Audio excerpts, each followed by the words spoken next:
Canada takes to the sky, clouds rolling by like cotton candy high. He lights up, his pipe stretching time, floating free, gotta ease his mind. Wings spread wide through the blue, flying high, nothing else to do. In the cockpit, it's just him and the breeze, Captain Canada feeling at ease. Stretching time in the open air, flying high without a care. Captain Canada soaring free, smoking sky, all he needs.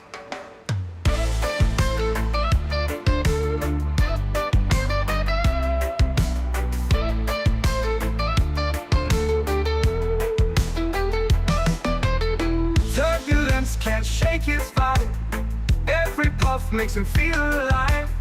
He's the captain you can't confide, loving life, stretching time. Sunset glow as he climbs higher, heart beats to his own choir. With a grin, he takes another puff, for Captain C, no sky's too tough. Stretching time in the open air, flying high without a care. Captain Canada soaring free, smoking sky, all he needs.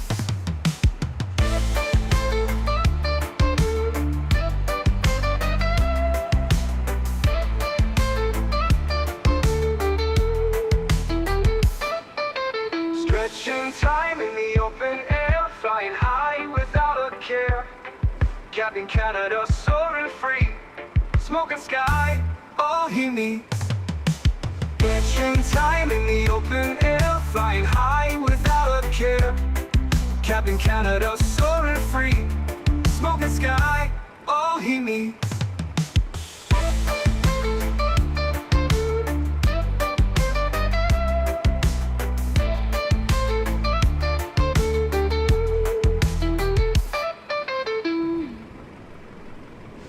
Hello everybody, welcome back to another Microsoft Flight Simulator live stream. I hope you are all doing well. Happy Sunday, my friends. Hopefully everybody's had a great weekend. Apologize about not being here yesterday and able to stream for you guys.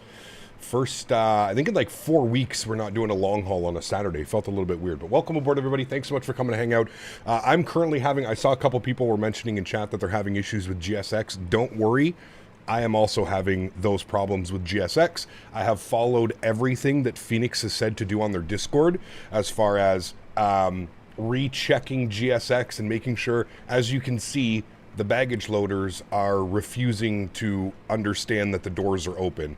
I've done everything that I can do. We can go back inside the aircraft, we can close the doors, and then we can like reopen the doors. Nothing for some reason. Again, I've done everything that Fenix says to do. I've also updated GSX. So I don't know what's going on with GSX and the Fenix right now, but it is clearly not happy with what's going on. It still boards the passengers, it still like gets the fuel on board and all that stuff, but for whatever reason they're acting like the cargo doors aren't open. And I even let like GSX open the cargo doors, and it's weird. Deleting old custom profiles in the Virtually airplane folder should help. All right, well, let's try that then. Let's do let's do a full restart. So if I go to here, Virtually airplanes, and then if I find where's the Fenix, you're saying delete the 2 Fenix folders, and then I'm going to delete those 2. We're going to come down here, we're going to completely restart Kutal. Where are you? Here you are. We're going to, okay, I don't know what just happened. I didn't mean to restart it, I meant to actually cancel it. Okay, good, it closed itself out. All right, let's start Kutal now. GSX. Let's restart the Kutal script. Okay. Kutal is now loading, and we'll see what happens here. Finally, some Austrian ops. Dude, it's been a while, man. I apologize. I agree with you. It has been too long since we've done any Austrian ops. It's been a long time since we've flown into Vienna, to be honest with you, man. And I absolutely love Vienna. One of my favorite airports, kind of in that area. Absolutely fantastic. Jugglestum, good to see you. SF Aviation, welcome back. JR3000, appreciate you, man. Hope you're doing well. Tamil, good to see you, dude. Critique, good to see you. Boss Man, welcome back. Arnie, good to see you. Yes, I deleted both folders, so now let's open up GSX. Okay, let's go back inside the aircraft and let's see if we can do mass and balance. Sorry, my flights, we're going to re-import from SimBrief. We'll make sure we do everything clean again. Ground services, I'm going to leave everything the way that it is. We'll go to mass and balance. We're going to load aircraft and we're going to go GSX. Not going to touch anything else. We'll just see exactly how it goes. It says boarding has been requested. I'm not going to touch anything. We'll see. It looks like it's, I guess we'll find out right now if these actually go and attach and bring them up to the, it's already saying, please open. Okay, there we go. Everything seems to be working. They are back and everything should be boarding now. Okay, there we go. So that's it. So if anybody's having any problems, go to your... well, okay, I was just going to say, maybe I spoke too soon. For anybody that's having any problems, if you go to your... if you go to wherever it's installed, app data, roaming, virtuality, airplanes, go and delete the airplanes that are already in there. And I don't know if it's going to put new ones or something in there, but anyways, that seemed to have fixed the problem. Everything seems to be working fine now. So, again, welcome aboard. Hopefully everybody's having a great weekend. Hopefully everybody was able to get some flights in yesterday while I wasn't around. Appreciate you guys being here. E170 and E175, yeah, those are the ones that I bought there for a while ago, months ago. I bought those. Hello, Cap. Just departed from Honolulu in the MD-11 to LAX. Nice, very cool. Enjoy that, man. Be watching landings IRL. Nice, very cool. J. Luke, good to see you, man. Caleb, good to see you, dude. Welcome back as well. Justin, good to see you, man. 18. Wait, what 18 flights? Full ATC out of LDDU today. It is, yes. Delete all the aircraft or just the Fenix? Just the Fenix. If that's the one that you're having problems with. So the new CFM sounds are incredible. Nice. I'm looking forward to hearing them today. Should be exciting. Very much looking forward to that one. Malufi, good to see you, man. Welcome back. Hope you're doing well. How many passengers today? I don't know. It just said on the thing we've got, what was it? We have 163 passengers on board the aircraft today for this leg. I'm watching while flying Ward Air, Toronto to Vancouver. What's a Ward Air 303? I don't know what that is. Lowy tomorrow? No, tomorrow we're going to go take a look at the UK and Ireland. They just received a huge update. So tomorrow is going to be UK and Ireland. I'm not quite sure what the flights are going to be, but yeah, somewhere in the UK, somewhere in Ireland. So yeah. Where do I go again to delete the planes on Virtuali? So find out where your GSX is installed. It's going to be your name, app data, roaming, Virtuali, GSX, and then you're going to click on, well, on Virtuali and then airplanes. And here's going to be a list of all the airplanes that you've flown. And you can go and delete the two Fenix ones, because I guess you don't need them in here. Just Fenix knows, or the GSX knows what it is. So there you go. We're definitely going to hit up Dublin. Dublin will be for sure tomorrow, but I'm just not sure of the other airports. I don't know if I want to go like, I was thinking maybe London Heathrow to Dublin, Dublin to somewhere else. I was thinking something like that. That could be really cool. But we'll have to wait and see. I just don't want to fill chat with a bunch of recommendations and suggestions. So I haven't got the new Edinburgh scenery, so we're not going to be flying into Edinburgh. I can start off by saying that. I know a lot of people want to see that, but unfortunately until Pyrig sends me the new scenery for Edinburgh, obviously we're going to be waiting on that one. So for some reason I don't see the Fenix update in the app. Andre, you have to. It's a new launcher. If you go to the Fenix Discord, highly suggest that you're in the Fenix Discord. They actually have a new app that you need to download, and that's going to update the aircraft. So yeah. Might have to message him to request it. Yes, he used to be in the Discord. He's not in my Discord anymore, Tanush, so I got to go through a couple Discords. I think he's in the official Microsoft Flight Simulator Discord, so I may have to find him on there. Holy shit, look at the people. They're like running to the airplane chat. My goodness. Anyways, welcome aboard, friends. Thank you all for tuning in today. Really do appreciate it. Obviously, we've got new scenery here by our good friends over at iniBuilds Dubrovnik. Very cool little airport, very cool RNAV arrivals and ILS arrivals into here. So pretty damn cool. RNAV's on runway 29, and I believe the ILSs are here on runway 11. I see a couple of us sitting on the ground here. We've got a couple Austrian. We've got a Lotta, nice. We've got a KLM. We've got a Ryanair. Very nice. Cool little scenery. Again, I think always at this point now, we can expect top quality from iniBuilds. Look at everybody walking onto the airplane. Everybody's queuing up, getting onto the airplane. Again, top quality from iniBuilds. I don't think we expect anything less from these guys. They do just do fantastic work. I would love to actually see more of these types of airports from iniBuilds. I know the big major airports are the ones that sell and bring in the most revenue and stuff like that, but these are the little airports that I love to see from iniBuilds, because not only is the quality there, the texturing, the modeling, but the performance is incredible when they make these little smaller airports. So I would love to see more of these airports from iniBuilds, more like, I don't want to say rural, but you know what I mean, right? Just smaller airports, not the massive ones that we seem to have been getting from them. Although Dubai runs fantastic. They can do whatever they did in Dubai and bring that to all their other airports. I think that'd be fantastic. Got a couple people here to thank. CHLM with 2 gifted members. Appreciate you for the support, man. Really, really, really do. Unbelievably kind. Guys, let's get some love in chat for Mr. CHLM gifting 2 members to the channel. Thank you, man. I appreciate you. Does the Latin VFR A320 compete with the Fenix in any way?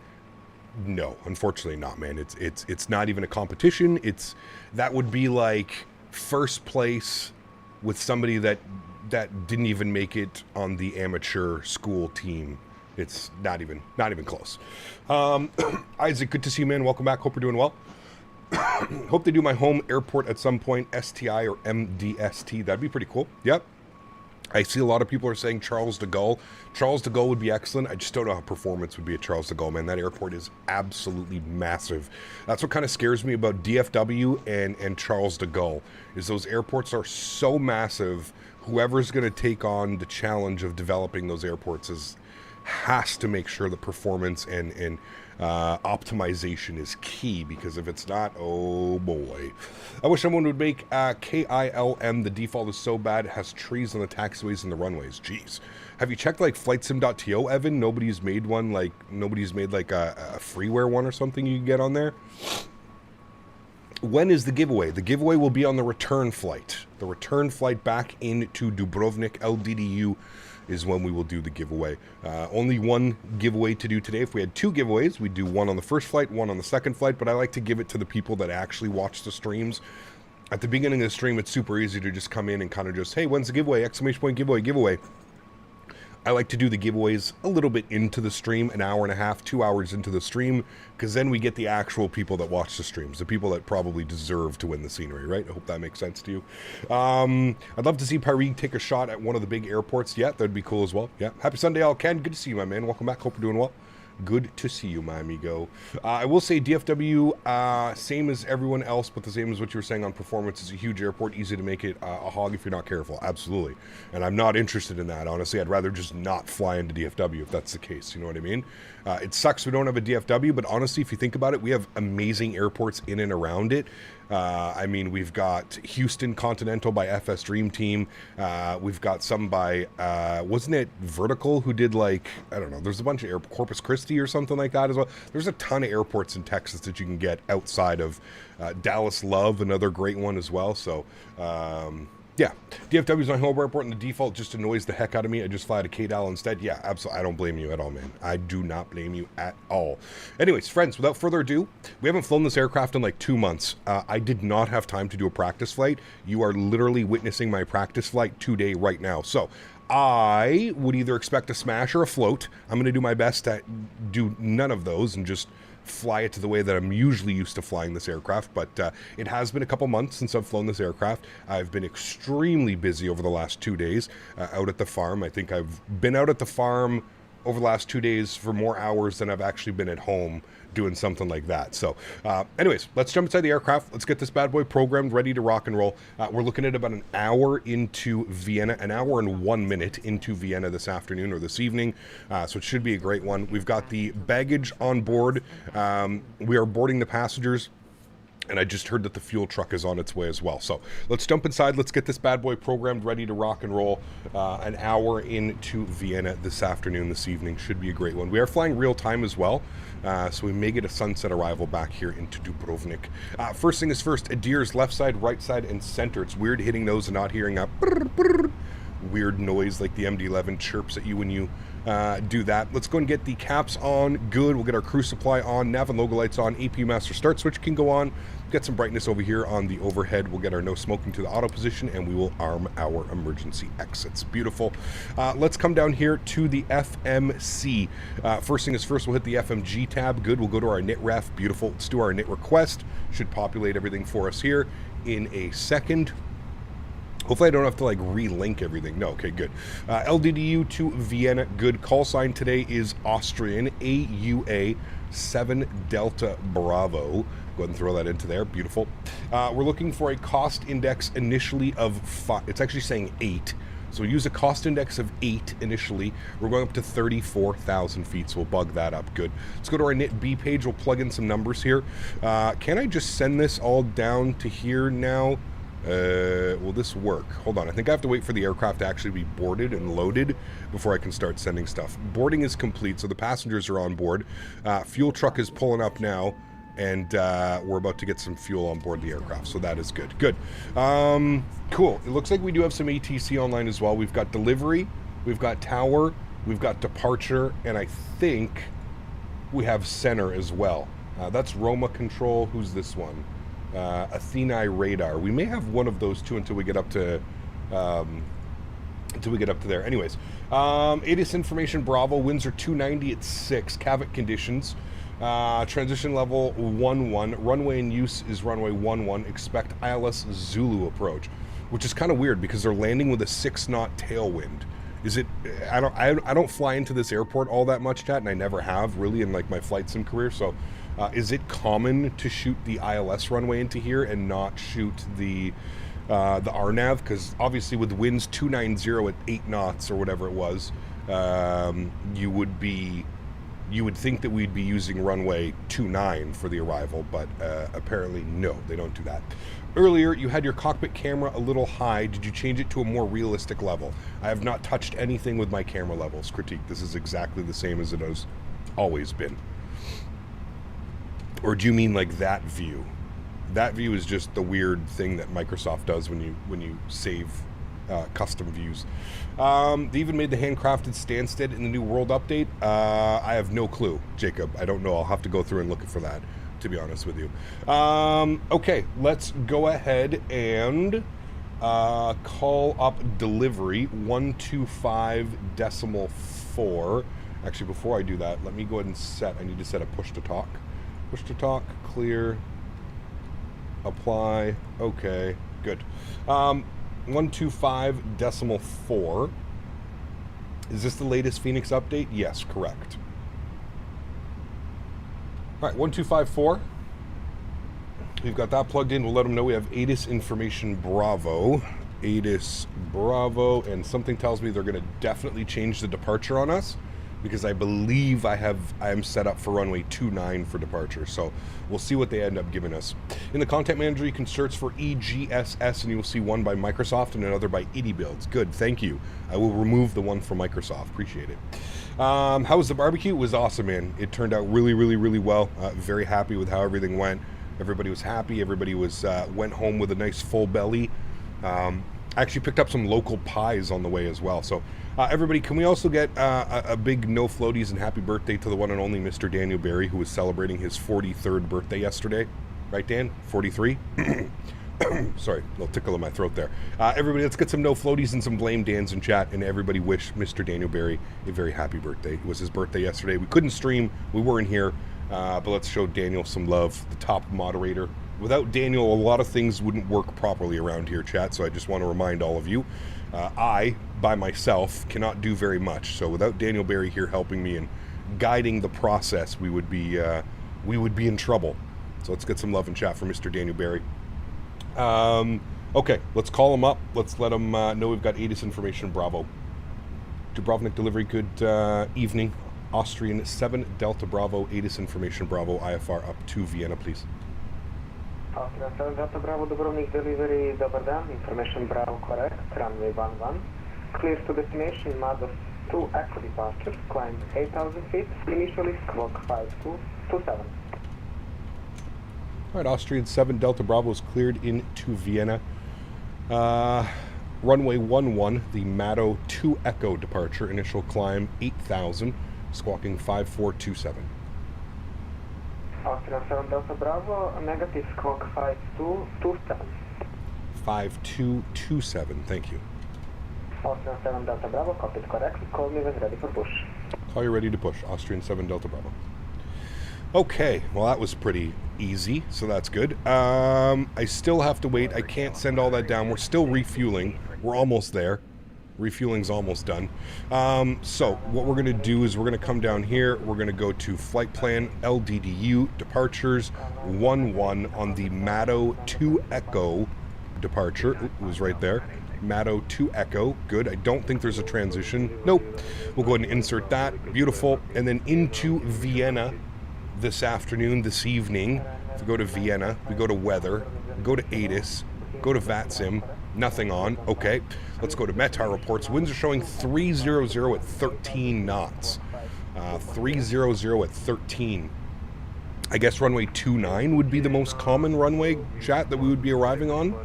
Runway 29 for winds 300 at 13. They may even get us to go runway 34. Do they arrive 34, depart 29? Does that make sense, chat? Probably does, right? All right, let's plan for runway 34 then for the arrival. I think that's what they would probably do into Vienna. I'm not sure. Again, I haven't flown into Vienna in a while, so... but I think that's what we should do. Fenix mentioned that they got new sounds. Are they included with this update? Yes, they are. Correct. Is the ATR easy to fly? Yes and no. Yes and no. What does the ATIS say? There's no ATIS. There's no controllers online. No VATSIM ATIS is available. Anyways, let's just do that. We'll plan for the ILS-34. That's what I have planned here anyways. So ILS-34 for the arrival. I think that makes sense. We're going to be on the Obit 2 Whiskey arrival. Obit 2 Whiskey. There it is right there. Obit 2 Whiskey. Good. No transition and approach vias. Here's where things become a little bit tricky. So if we look at our arrival, the arrival takes us out to Ballad. Let's go to Vienna. Let's go to procedures. Let's go to approaches. We're going to select runway 34. And we need the... So this takes us out to Ballad. So ILS-34, I think we're going to want the Ballin... That's the one we want. Nice and easy, nothing too crazy. So the BAL for November. BAL for November. It's the first one. Nice. And we'll go ahead and insert that. Beautiful. Cool. Everything looks good. Let's scroll through our flight plan. We'll make sure we have no crazy discontinuities or anything like that, which we don't. Beautiful. I'm a happy boy. I think we're all ready to go here, friends. Let's go back to our NITREF page. We'll go to a NITB page, and let's plug in some numbers now. Aircraft is loaded. Beautiful. Let's send that down to the McDo. We'll just confirm that all of those numbers get punched in, which they do. Beautiful. Let's go to our performance page now. Let's go and grab some information. Transition altitude, I believe was... I read it in the... I think it was 11,000. Yeah, transition is 1,000. So 1,000 on the transition altitude. And then let's go and grab some departure numbers up top here. Departures, LDDU, runway 11. Surface conditions are dry. We're doing a flaps 1F. Force toga no, anti-ice off. Packs on, sync load sheet, sync live weather. And we'll go ahead and calculate our V speeds. 44, 44, 46. Let's go ahead and send that all down to the McDo. Make sure that everything has been sent here correctly, which it has. Beautiful. Chat, we're looking good. I remember how to Airbus. So it's only been 2 months, but I remember how to Airbus. Let's go ahead and get the APU spooled up, as we should be completely boarded. Ready to go. Yeah, we're standing there ready to go. Beautiful. There's our departure. Which we can also pull up here. If we come back to LDDU, close that, go to this, and we're on the 2 Echo, right? Yeah, 2 Echo. So I'm going to put 2 Echo. All right, and I'm going to done with that. Good, and then that's going to get our departure up, and then you can see our departure. So it's going to be out like this, and then this is the 2 echo departure, so you can see we actually have to go like that, and then back around, and then out to our flight plan. We just need to be above 7,000. That's weird. Above 7, but above 85 at this one. Interesting. Okay. Initial climb is 8,000 feet, which we have plugged in anyway, so all of that is looking good. Beautiful. Ready to go here, chat. APU is spooling, almost on and available. Got some company messages to deal with as well down here. AtSiu, AOC, received messages. Going to have our preliminary load sheet. We'll accept that. Or actually, we're probably going to get a bunch of load sheets because we had to restart the script. There it is. 163 plus 2. That's the actual load sheet that we wanted. Beautiful. That's all good. Received messages are done. TCAS is on standby. Yes. I think it was 5272, I think he gave me. I don't know. We'll see here in a second. 5272. I think that's what he gave me. We'll turn that on and reporting. On and reporting. Good. You can come up. That is good. All righty. An initial climb was to 8,000 feet. We've got that bugged up. Got my mini FCU here as well. Beautiful. APU is on and available. APU bleed comes on. External power comes off. Fuel pumps go on. Red beacon light goes on. That's going to get the pushback tug ready to go. And we will all set ready to go there. We'll make sure our seatbelt sign comes on, and I'm going to call for pushback. A delivery, Austrian 7, Delta Bravo, ready for push and start, stand 1-2. Hello, Captain. We are ready for Austrian 7 Delta Bravo, set clock 5227. I fucked that up, chat. 5227 should be in now for Austrian 7 Delta Bravo. I put 5272. Delta Bravo, thank you. Contact tower 129.5. 129.5. Thanks for ATC. You have a great evening. Austrian 7 Delta Bravo. You too, goodbye. 129.5. Dubrovnik Tower, very good evening. Austrian 7 Delta Bravo, ready for push and start, stand 1-2.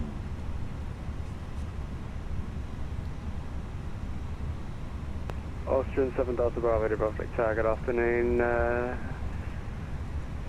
Your number 2 for push, I'll call you back. Number 2. All right, number 2. Looks like we've got that Austrian pushing back over there. At least for number 2, chat. locking gear. 5227. It's hard to hear his microphone. His microphone was a little. Hey, Cap, do you know if GSX Pro can drop the FPS? You shouldn't. You shouldn't have any issues, to be honest with you. Sorry, 186, check register and the brakes clear. We're on meeting. We want to go nose facing west or facing east. I believe we want to go nose right facing west. Yes. I think that's what we want anyways. Or do I want to face east? Shit, I might have fucked that up, chat. Which way are we pushing? I guess it depends which way we're going. I think I fucked that up. God damn it.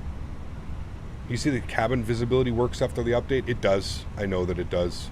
And I can't open the door because I have the cabin visibility turned off. I think I completely messed up that we want to be facing...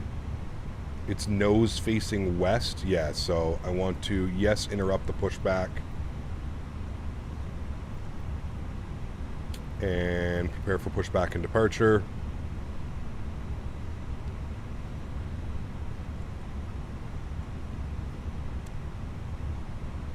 We definitely... Oh no, I had it right. We want to be facing west. Damn it. I fucked that up. My textures look blurry at night in Microsoft Any Solutions. My TLOD is at 220.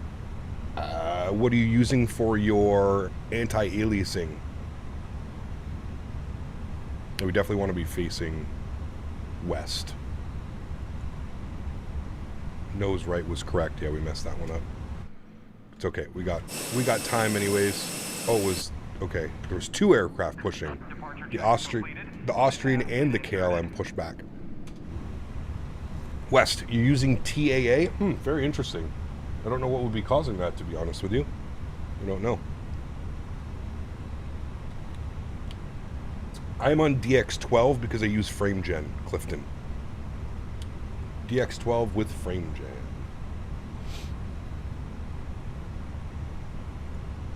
Austrian 732 ready for taxi.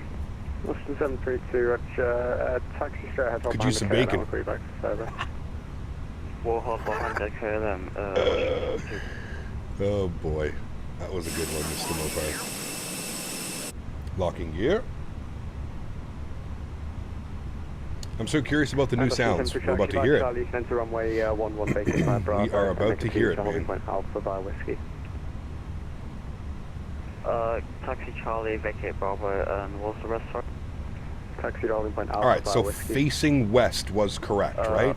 Yes. Taxi Charlie, hold whiskey. How's performance on the new update? I mean, I'm getting ready if you don't want to have to do into the 70s and 80s of FPS, so I would say really good. Especially with a bunch of airplanes around as well. Louder 9756, once the KLM 737 is clear behind, push approved, runway 11. We'll push right into the KLM clears, Louder 9756, runway 11. I thought we were number one. Did you say number one or number two? I thought we were next, Chad. ACAP currently doing a flight between Oslo and Svalbard in the midnight sun. Very cool. Nice. Very cool. He did say number two? Oh, okay. Just Smear, does the iniBuilds JFK scenery not work? It works, just very heavy on performance. Anything New York is very heavy on performance. The Drzecki design Newark is just, oof. Yeah. Number two in the key. Parking brakes, please. Yes, sir. We'll release them in a second. Cap, do you know why my thrust moves a little bit back in the MD-11 when I hit takeoff thrust? Do I know why your thrust moves a bit back? Nope. I don't even understand the question, to be honest with you.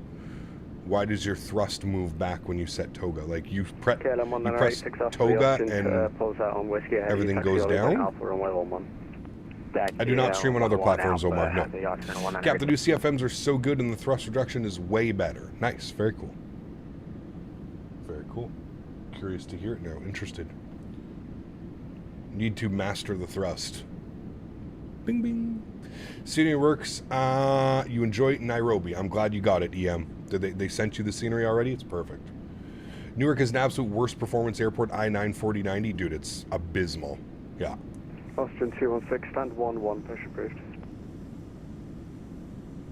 And correction, Austrian 7 Delta Bravo, actually hold position up here. Release parking brakes, please.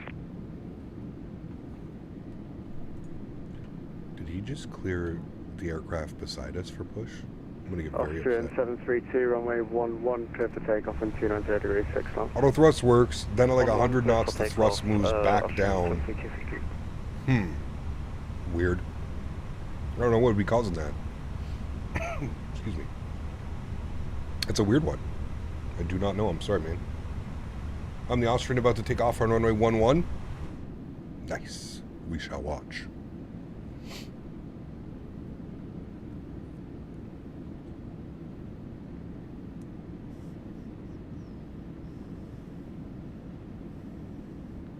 Awesome, EM. Glad you enjoyed, man, and congratulations again for winning that scenery. Maybe if you stick around today, you'll win another scenery. We're going to be giving away a copy of Dubrovnik, which is really cool. I really hope... KLM 1986 behind the departing Austrian A320, runway 119. I kind of hope there's no ATC for the way back, chat, so that we can shoot an RNAV arrival in here. Look at this RNAV. Oh, got the terrain to work. Oh, dude, it'd be so nice. This one's cool. This is a cool little RNAV as well, but... this one's kind of neat because like you're tracking on like a weird angle, and then you got to make like a slight right turn, then a left turn down in. But you know me, I love my circling approaches. So if there's no ATC on the way back, and the winds are still currently the way that they are, 290 at 6 knots, I'm definitely shooting the RNAV runway 29 back into here. So we'll keep our fingers crossed. Hopefully that can be a reality on the flight back. Cap, what are your current thoughts about X-Plane 12? Too little, too late. Short and sweet, man. Too little, too late. That's my thoughts on X-Plane 11. That's it. I'm sorry if that offends you in any which way, but Tower allowed at just being honest. 9756, ready for taxi, runway 11. 9756, taxi on point Alpha. Passed your commercial multi-check ride? Nice. Alpha, Very cool, runway man. 11, Very, very cool. 9756. Austrian 7 Delta Bravo, off the ladder at A320 pulls up behind you, push and start cruise, runway 11, QNH 1016. Push starts approved. Once the LADA taxis out, 1016, Austrian 7 Delta Bravo. All right, there he goes. Park brake is released. Commencing push. Start our All block engines time. Clear, start at will. Engine mode selector to the start position. And let's go ahead and spool up some engines, shall we? Engine number 2. Let's go. That'd be a tailwind for departure. Is a very short runway. It's not a very short runway, but if an airport isn't being on Faten, the controllers have discretion to give you that RNAV approach. Yeah, absolutely. Yeah.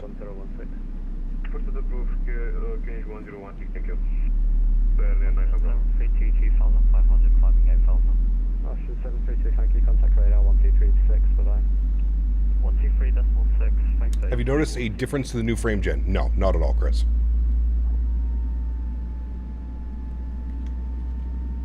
Cap, still remember how to fly a baby plane? Probably not. Cap, is this a new Fenix update? It is, yes. It is. Q&H error? Why? 1016. It's exactly what the controller gave me, and that's exactly what the real weather is saying. The engine growl is very nice on those headphones. I do agree with you. Beautiful pushback. Of course, this airport comes with its own GSX profile. Again, another reason why iniBuilds sceneries are always top-notch in my opinion. They ship with GSX profiles. A lot of airports that come out, you got to wait like a week, 2 weeks, 3 weeks for a profile to come out. So, Please set parking brakes. park brake is set. Spool up engine number 1. PTU barking away. Also, do you not get the ATC to work with the ground services to work with the A320 Neo V2 for the base Microsoft? I have no clue, Blue Pyro. I don't use the default ATC.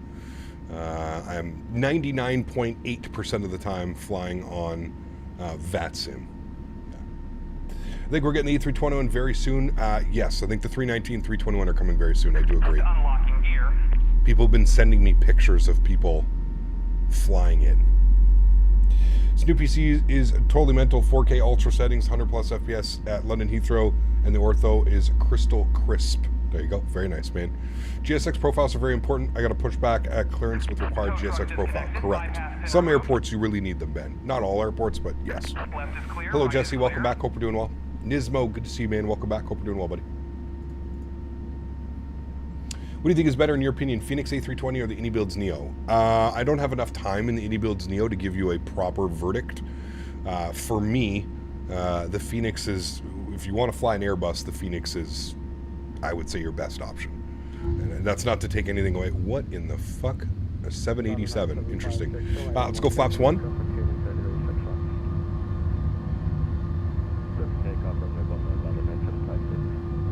Beautiful. Auto brake, max, RTO, ground, spoilers, armed. Engine mode selector back to the normal position. Predictive wind shear system, auto, and on.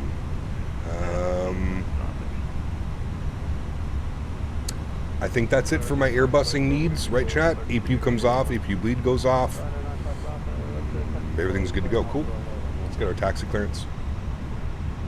Taxi holding point Alpha runway 11, Radio 9 Bravo.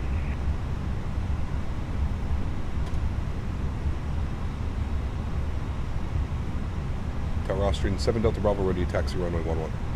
Austrian 7 Delta Bravo, taxi on point Alpha, runway 11. Holding point Alpha, runway 11.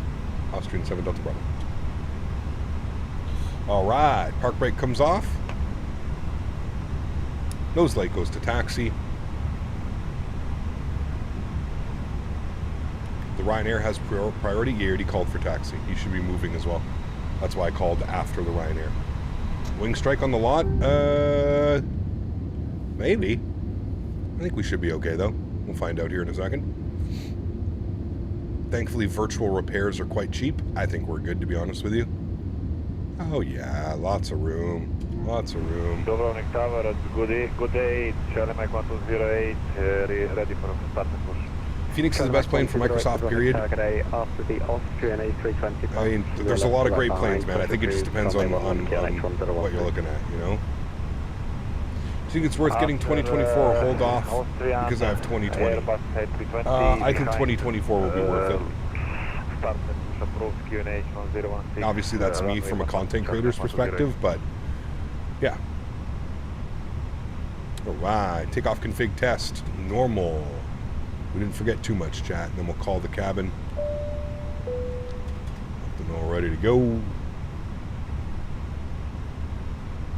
Other 9756, contact radar 123.6, sorry. Over to radar 123.6. Thank you for the ATC. Louder 9756.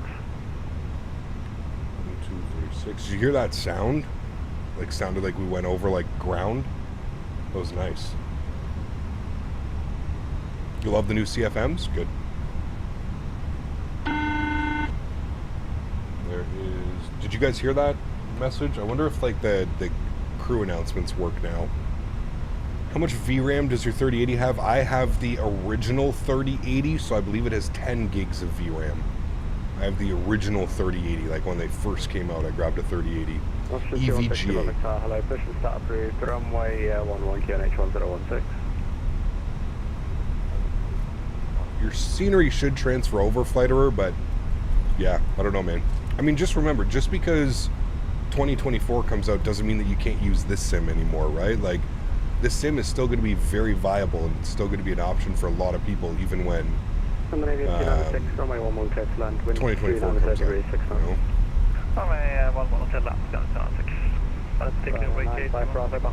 LDDU approach is very busy with 4 arrivals to control their airspace with departures. I wouldn't say that's very busy. I think there's a lot of people wanting to fly in right now, you know what I mean?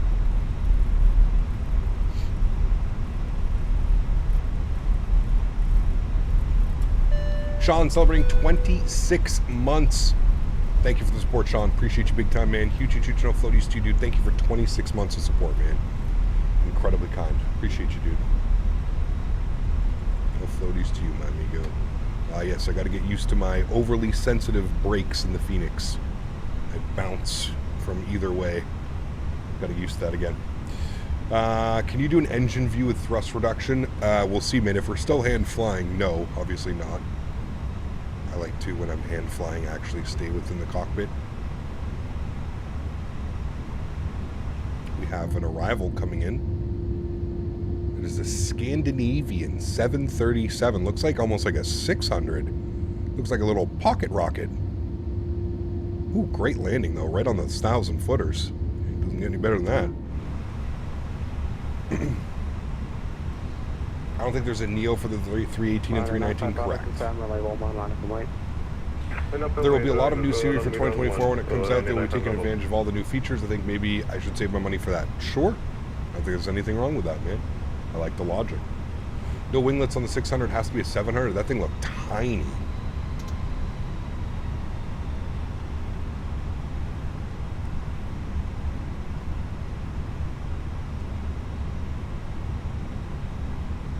Mr. Daniel Barry gifting 5 members to the channel. Huge no floaties to you, Dan. Thank you very much for your support, man. Appreciate you. Guys, let's get some love and chat for Mr. Daniel Barry. Let's get some no floaties and blame Dan's in chat. And if you were lucky enough to get a gifted membership, please make sure you say thank you in chat. Unbelievably kind. Runway 11 clear for takeoff and 29 degrees 6 knots. Look at that arrival. Runway 11, thank you. Scandinavian 296. It will be stand 1 for you today. The aircraft is pushed back off of it, so if you just continue taxi and hold behind the Austrian. Okay, we'll taxi and we'll still occupied and we'll hold the Scandinavian 264 stand all. He was cleared for takeoff, so he'll probably get us to line up next, unless there's another arrival in before us. Austrian 7 Delta Bravo, runway 11, line up and wait. Line up and wait, runway 11, Austrian 7 Delta Bravo. Zachary celebrating 17 months as well. Huge no floaties to you, Zach. Thank you, buddy. All right, landing lights on, runway turn-offs on, nose light to take off, wing lights on, strobe lights on. We are all lit up, my friends. You smell cheese popcorn? I haven't had popcorn in a while. Zachary, thank you for 17 months, man. Just happy Sunday, Cap. What were a few updates to the Phoenix? I haven't read the changelog. Bad on you. Sound updates, a bunch of bug fixes. Just go over to the Phoenix website if you really want to know, man. Is this the Phoenix? Yes, this is Phoenix. AlexSiu, 47 months. Wow. One more month till 4-year membership. And the Diamond Maple Leaf. Regional Floaties too, man. Thank you for your support, dude. I appreciate you. Cap, is there an affiliate link for the scenery? It's pinned up top on chat, in chat. It's the literal message pinned right up top. You can also put exclamation point scenery, or you can check the link in the description. 3 ways to get to it. But yes, it is an affiliate link for the scenery. If you plan on picking it up, thank you. Your cockpit view definitely changed. I didn't touch anything, man, so I don't know, unless something's happened with the aircraft. But, yeah, I have not touched anything. 123.164. Image Seeker, thank you very much for your subscription as well. Appreciate you, man. Up in the first class, huge no floaties to you. Thank you, thank you, thank you. Really do appreciate it, man. Davis, what's up, man? Good to see you, dude. Welcome back. Hope you're doing well. Mr. Midnight Maverick, good to see you, man. Welcome. Runway 11 clear for takeoff. Wind 290 degrees, 6 knots. Runway 11 cleared for takeoff. Austrian 7 Delta Bravo. All right, friends. Joystick cam comes on. Sounds are going up. Y'all ready to go? Let's get it. Throttle's up to about 40%. Let's get some slight nose down pressure on the side stick. Stable. Let's go. Manflex 64 SRS runway auto thrust. Bleu. Those sounds do sound nice. Airspeed's alive.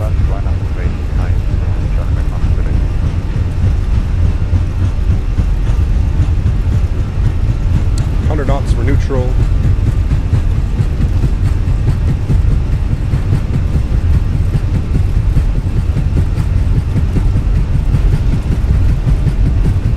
V1. Rotate.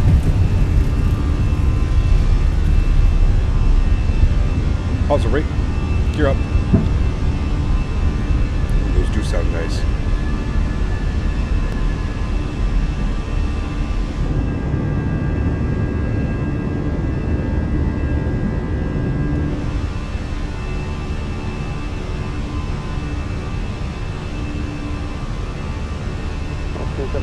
Contact radar 123.6. 123.6. Thanks for your TCU. Have a great evening. Alright, 1236. I'll give a wing view for thrust reduction.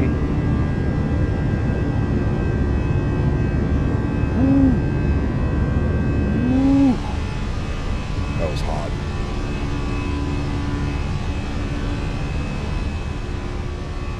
Definitely improved the sounds. They're much more, what's the word I'm looking for? Almost like tinny. Departure hello, Austrian 7 Delta Bravo, 2,700, climbing 8,000. Austrian 7 Delta Bravo, approach to Dubrovnik, rate, good evening at MSFS, climb flight level 180 unrestricted. Climb flight level 180 unrestricted, Austrian 7 Delta Bravo. Alright, 18,000 feet unrestricted, so we're going to go open climb. What's the 440 Bravo?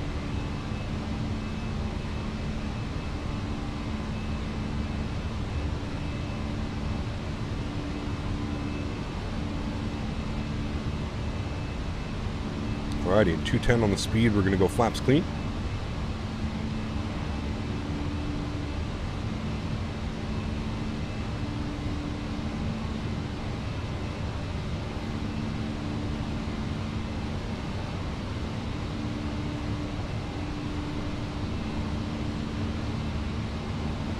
I miss flying Airbus, man.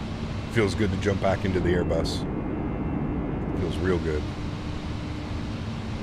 Ground spoilers disarmed. Autopilot 1 on flight deck. Captain, meet you that you. Autopilot 1 is on. Runway turnoffs coming off. Nose lights coming off. Wing lights coming off. Beautiful. Do you prefer Airbus or Boeing? I like them both, to be honest with you, but I don't necessarily have a preference. Why does Fenix A320 have longer takeoffs than the PMDG 777? A320 is a narrow body and 777 is much less heavy, wide body. Does it have to do with PMDG's flight model? It has nothing to do with that. No. Nothing to do with that. The GE90 engines are insanely powerful. 080 degrees, descent 4000 feet to port established, Nordic 91 Charlie. Pardon me. We also did a very heavily derated takeoff in this aircraft, so 67 degrees on the flex temp. We're tricking the engines into thinking that it's 67 degrees outside, which makes the performance of them much, much, much lower, for example. What is the best A321neo for Microsoft? There is none, unfortunately.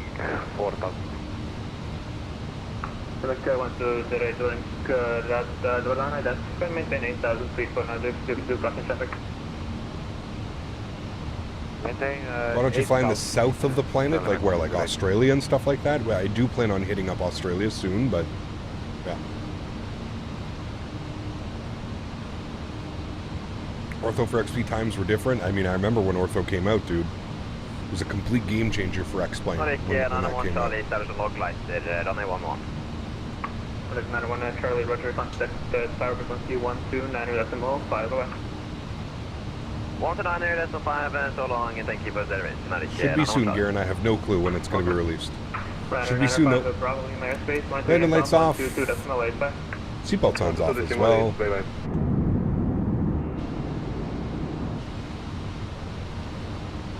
That's sun.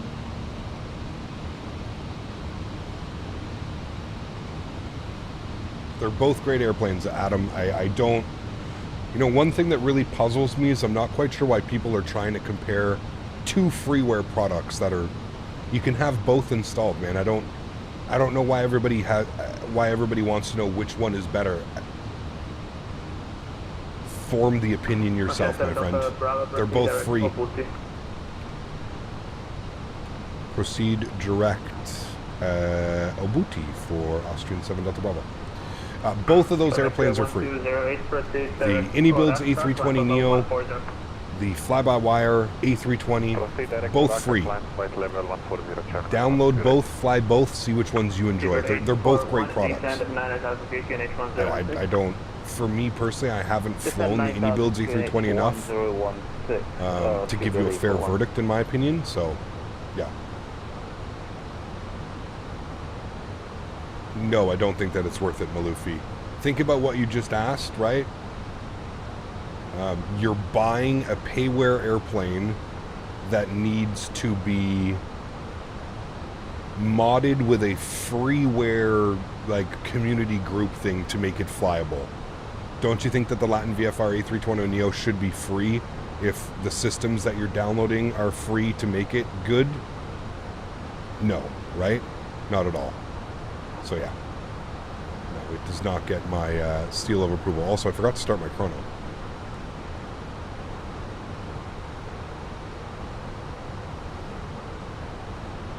Eduardo, what's up, man? Good to see you, dude. Welcome back. Hope you're doing well. Yeah, if you're thinking of buying an aircraft, I would just go with the Fenix. If you're on console, which could throw a hamper in things. If you're on console, get the iniBuilds products. And, yeah. Good evening, identify climb point level 180 unrestricted. 180 unrestricted. The iniBuilds A320 is available on the Xbox. There you go. But I think he wants an A321, but yeah, I agree. What runway do we land in Vienna? We have runway 34 planned.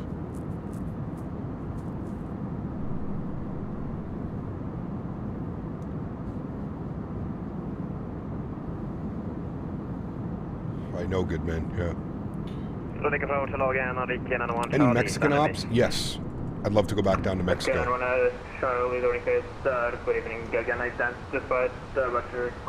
We've done some pretty cool Mexican tours and stuff. Got some great scenery for Guadalajara. A bunch of sceneries, man. We even have TJ now. So yeah. Remember landing 3-4 in an A320, I smashed it into the runway. It's probably what we're going to do as well, so. Austrian 7 Delta, Bravo Lima, SS, I'm at the Unicom, 122.0, Unicom, thanks for ATC. Have a great evening. Austrian 7 Delta Bravo. You too, bye. All right, 340 for us. Climb. Bye, Captain Canada. Jesus Christ. Oh, chat. Some people are so funny on the network, man. Just zero fucks given. Bye, Captain Canada! Oh, man. See, those ones I don't mind. It's when people do stupid shit. That was fine. That's perfectly fine. Just say bye or hi. The way he said it, man. That was funny. What a doubt, a Captain 3 makes me happier after a breakup of 2 years. There you go, Mushroom. Sorry you're going through that, man. But thanks for being here and hanging out, dude. That was a pilot, I believe, flying into Dubrovnik. Are iniBuilds making a 350? Yes, they are. You had a guy meowing for 10 minutes on Unicom yesterday. That's pretty normal on VATSIM as well. Meows are a very common theme. Yeah. What is the best gaming PC for Microsoft? As good as money can buy, Cooler. However much money you have, buy a computer that's worth that much money. That's how it works with computers in Microsoft Flight Simulator, right? And obviously I'm joking, but high-end processor, high-end graphics card, 4080, 4080 Super, 4070 Super, 4090 if you can afford it. Yeah, if that would be my biggest. He's joking, or is he? I mean, I would be prepared. It's hard to say like what the best computer is. I mean, it's like I said, the easiest thing to do is just to get the best components that you can afford. That's going to be the best computer that you can build. You know what I mean? Kept using the IEs or CFMs. CFMs. Austrian uses CFM engines in their aircraft. NVIDIA GT 710. The first ever computer, custom computer, that I built was an Alienware gaming laptop that I got them to custom build for me, obviously. And it had SLI 670s. Yeah, what was it? GTX 670s, I think. Those were my first graphic cards ever. And then from there, I upgraded to a desktop with a 970. And then from there, I upgraded the 970 to a 1070. Kept everything the same. From a 1070, I went to a 1080 Ti. And then from a 1080 Ti, I went to a 3080. I believe they were 1 gig VRAM 49 Whiskey. They might have been 2, but I think they were 1 gig VRAM. And I was happily... I remember using FSX back in the day on that laptop. It was perfect. Yeah.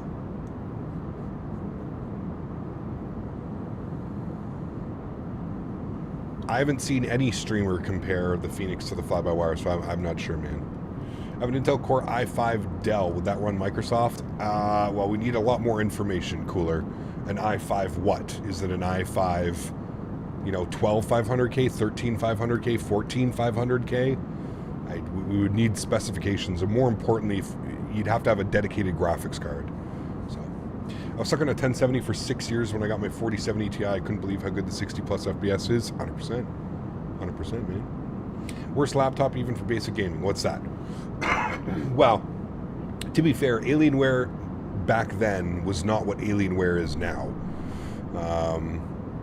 Alienware back then was actually a decent product. That laptop lasted forever, dude. Like, I had that laptop all through school. I used to bring it with me. I used to do like blueprint reading and stuff when I was in school for it, and like AFCAD and all those programs that just ran perfectly. I ended up selling it, and the guy that I sold it to ended up using it for like another year or two, and then the hard drive went on it, the boot drive. But he went and got it fixed. Went and got the boot drive fixed, and yeah, that thing was a tank, man. That thing was a tank.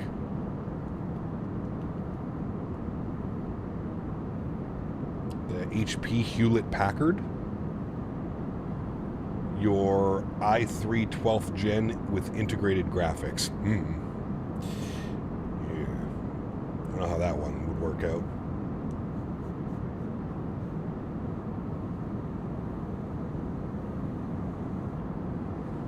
Oregon Trail, holy dude. Take me back, man. I remember like the computers in elementary school and like high school. They used to have that on there. Damn, dude. I feel like can you like buy a copy of Oregon Trail? Let's find out. Oregon Trail came out in 1971. What the fuck? You can play it online. The Oregon Trail game. What is this? Above is a free version you can play right here as long as you'd like. Be sure to bookmark it or share it with your friends. You take your friends all the website like Visit Oregon and not have the most iconic Oregon video games ever made. If you grew up in Oregon during the 70s and 80s, you'll remember the Oregon Trail video game. I had no clue it was so old. Chat.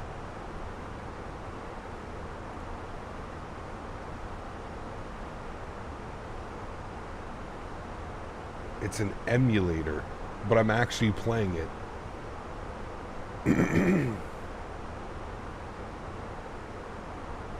Travel the trails. I thought this was like... One. Enter. I don't remember this. Do you guys remember this? Be a banker from Boston, be a carpenter from Ohio, be a farmer from I gotta be a farmer, I own horses. What is the first name of the wagon leader?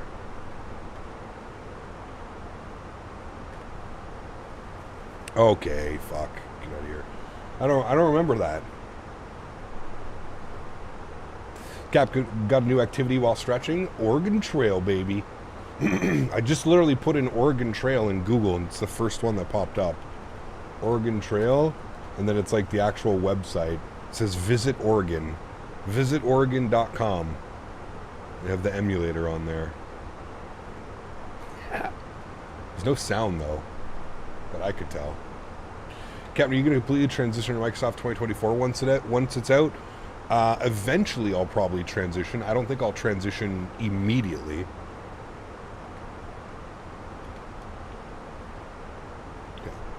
Is there a Thursday stream next week? Yes, 2 Thursday streams. One in the afternoon as per normal and one in the evening. And then I'm gone Saturday, Sunday, Monday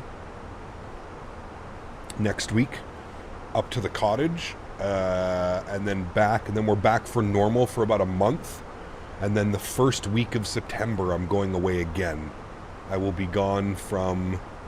I don't know the exact dates, I'll have to check, but first week of September I'm gone as well.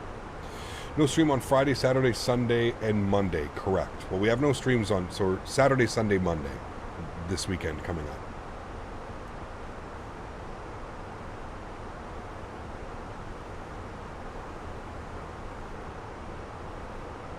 Never seen my eyes? Just go to my Instagram or my Facebook.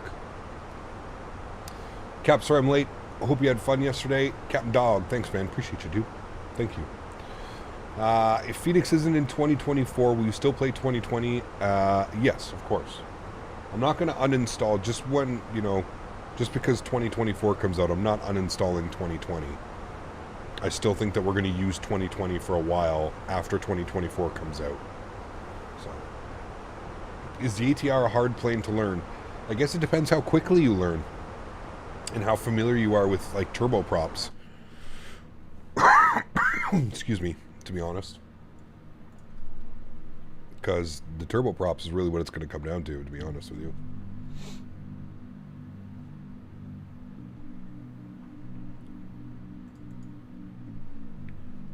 First PC, Radio Shack TRS 80. What's that? I don't think I'm old enough, Mick. I didn't even know what that is. Did you play the first Microsoft? Like, what do you mean? Like the original Microsoft that came out in like the 80s. No. Damn it, Cap, why are you always leaving us? Never mind. I know it's because of Mopar and Dan. I mean, no. It's a busy year this year. I didn't expect it to be this busy. It's been a pretty busy year with, you know, the expo and streaming at the expo and World Flight and a couple holidays here and there, but it's summertime, man. I mean, this kind of happens every summer. Every summer I go away up to the cottage or I do something, right? I go somewhere for a week, and yeah, it's when you're in Canada and you live in basically frozen tundra for 7 months out of the year, you got to take advantage of the nice days, right? You know what I mean? You really got to take advantage of that. Which is better, X-Men 11 or 12? It's up to the user, man. GMC 5 gifted members. Huge no floaties to you, man. Thank you very much for support. Appreciate you. Incredibly kind. Thank you, man. Guys, if you just got a gifted membership, please make sure you say thank you. Incredibly kind. Thank you, GMC. Appreciate you, my man. Thank you, dude. Where are you going in September? Undisclosed. Probably another little vacation with the fiance or something, but we'll see, man. Please don't have a life outside of stream. Gotta keep my sanity somehow, right? Do you think we can expect the 319, 321 in the next few days? No, I don't think within the next few days. I'd like to think within the next few months. When the 319 and 21 comes out, which one will you fly first? Probably the 321. How's some fun? You two deserve it. Trust me, I lived in CBG. I was going, how do people make it? Atlanta was calling me home. See, there you go. Dimitri, huge no floaties to you, man. 41 months. Says, hey, Cap, good flight, dude. How's the things? Good. Can't complain at all, man. Can't complain at all. Very tired from yesterday. A lot of running around and crazy stuff going on yesterday and trying to, you know, please everybody. And, yeah, good, man. Good weekend. I'm glad I don't have to do that like every weekend, though. Fenix said at the end of the year, just forgot to mention which year. Yeah, exactly. Yeah. Somebody have any information? Nobody has any information, Dino. It's not, they do not disclose when the aircraft will be coming out, unfortunately. Speaking of sanity, how well did the dinner with the fiance's parents and your mom go? It was okay. Wasn't the worst. I actually think it went pretty well. Food was good. I picked up some fresh pie on the way too, which was incredible. I picked up a fresh pecan pie. Ted, is it pecan or pecan? Pecan pie and a blueberry pie. It was good. It wasn't too hot. There was a beautiful breeze yesterday. We just sat outside, hung out in the gazebo, stayed away from all the bugs.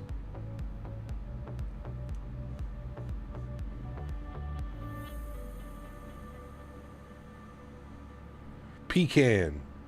I would agree. When I first started Microsoft, I purchased Latin VFR 319 without knowing there are better planes. When I moved to laptop version, do you recommend the Horizon mod for it? No, just delete it, Garen. You won't need it. Just buy the Fenix and actually fly a real proper aircraft. Pecan, no pecan. Hey man, some people call it pecan and like it's a very debatable. In the Fenix, they said they're close to releasing the 319 and 321. Sure. Like I said, with Fenix, man, I'll believe it when I see it. They're 8 months late on this aircraft, 9 months late, really, if you think about it. You could have had a baby. You could have got somebody pregnant, or for some of you in chat, you could have got pregnant, and you could have had a baby in the time, in the delayed time, in the late time that Fenix said we're getting the A319 and A321. Think about that for a second. That's fucked up. That's crazy. Is there an A220 coming out? There is. Yeah. Did you wear a nice fake button-up with a tie for a special event? Absolutely not. I wore a Billabong t-shirt and Hurley shorts. My typical attire. Nice and comfy. Birds and the bees. Exactly. I tried to delete the files in the GSX folder to fix the baggage problem, but no change. Try restarting the app completely. Babies take less time to cook than an A321. Would you rather have rushed products like Latin VFR than release as fast as possible, or wait a year for high-quality add-ons? I would wait for high-quality add-ons. Don't get us started on Aerosoft. Wow. Well, is it the Aerosoft 330 paint kit, chat? 2 years out now. It's been out for almost 2 years, the paint kit for the 330. It's got to be coming soon, right? Have you ever donned a famous Canadian tuxedo? No. No, I've never worn the jean jacket with the jeans. The Levi jeans with the Levi jean jacket.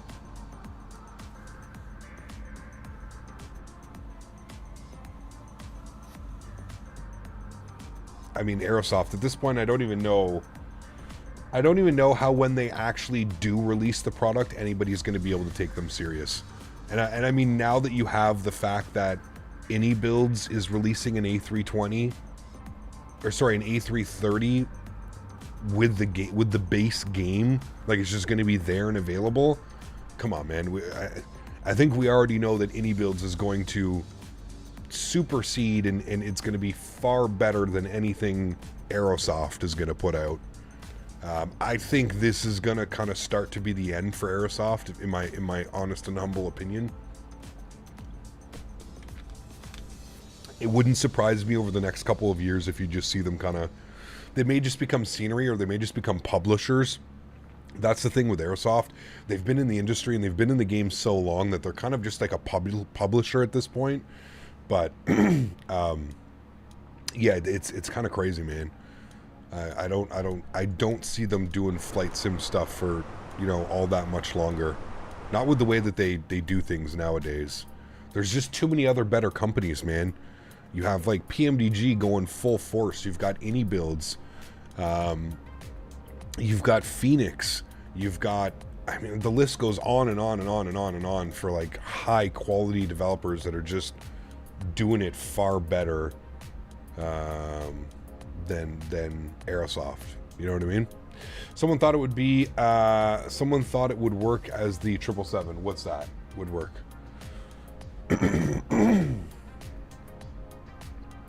Do you agree that iniBuilds needs to update the CRJ? The iniBuilds didn't make the CRJ. That's Aerosoft CRJ. Any good 787s? No. There is one that has been announced, but I don't even think it's started development yet. Bluebird Sim, the guys making the 7.5 and the 7.6 will also be making a 787. But Aerosoft makes good airport add-ons. Here's the thing again, and you have to be very careful. Aerosoft isn't the one making the scenery, they're just publishing it. Because Aerosoft has been in the industry so long and they have their own launcher and they've put the resources to kind of the infrastructure, what happens is you have a lot of smaller developers that then sell their product under the Aerosoft name. So it's not actually Aerosoft making these sceneries. Like all the good sceneries that we have, they're not really made by Aerosoft. They're made by third-party developers under Aerosoft, right? It's kind of like how, you know, you have like the pilot unions and you have like Blue Streak and all those other airlines. They don't actually fly, like, right? Like you're not, if you're a SkyWest pilot, you're not really a pilot for American Airlines or United, right? You work for SkyWest. It's kind of the same thing when it comes to Aerosoft. They're not making the scenery. They're just big enough and have the resources and have the architecture to be able to sell your product and generate keys and like to do that stuff. It's pretty expensive. I looked into it, believe it or not. It's fairly expensive to have that architecture and have that all set up. Bluebird's making a name for themselves. The thing with Bluebird is I agree with you. I think they're doing everything right, and I think they're approaching the situation correctly, and I think they're really in tune and listening to what the community wants when it comes to these third-party airplanes. Now, hopefully that transitions into a great aircraft, right? So, Anchorage and Munich are also made by Simwings, under the Aerosoft. Exactly. Correct. Yes. They make sceneries, but a few like Oslo and Frankfurt. Again, those are made by individual third-party artists, critique, that work under the Aerosoft umbrella and brand. They're not actual like Aerosoft developers, I don't think. Maybe the Oslo was, but I know the Frankfurt is done by like an individual third-party guy that kind of, you know, just like Hans Hartmann, right? The guy that made the CRJ. He's not really an Aerosoft employee. He does his own thing, right? Like he goes around, like he made the ATR for Asobo. He made the CRJ for Aerosoft. They're not really employees they kind of like contract work and stuff like that, right? So that's where I'm saying, like, how long is it going to be before like Contrail scoops up these developers and then like, okay, instead of you selling as Aerosoft, you're now a Contrail or an iniBuilds, or, you know what I mean? Lots of other options. All three of our products will be very slow. Of course, they're not earning anything, so they will not spend full time. What's that? Sorry, did I miss something? Hey Cap, do you mind sharing your rudder sensitivities for the Fenix? You'll have to ask me once we're on the ground, and then I should be able to open it up. Sean, what's up, man? Good to see you, dude. Jonathan, how are you, man? Good to see you.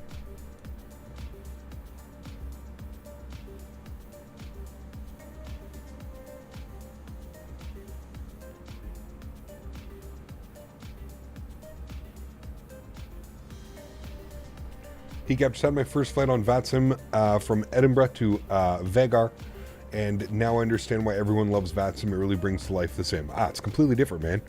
It adds a whole different element. Instead of just like doing whatever you want and flying, you actually are speaking with somebody, and yeah. Any major changes, sound changes, performance updates, a few bugs here and there have been fixed. If you really want to know the full, just go to the Fenix website. I think they have a little blog on the Fenix website that'll show you everything that's been changed.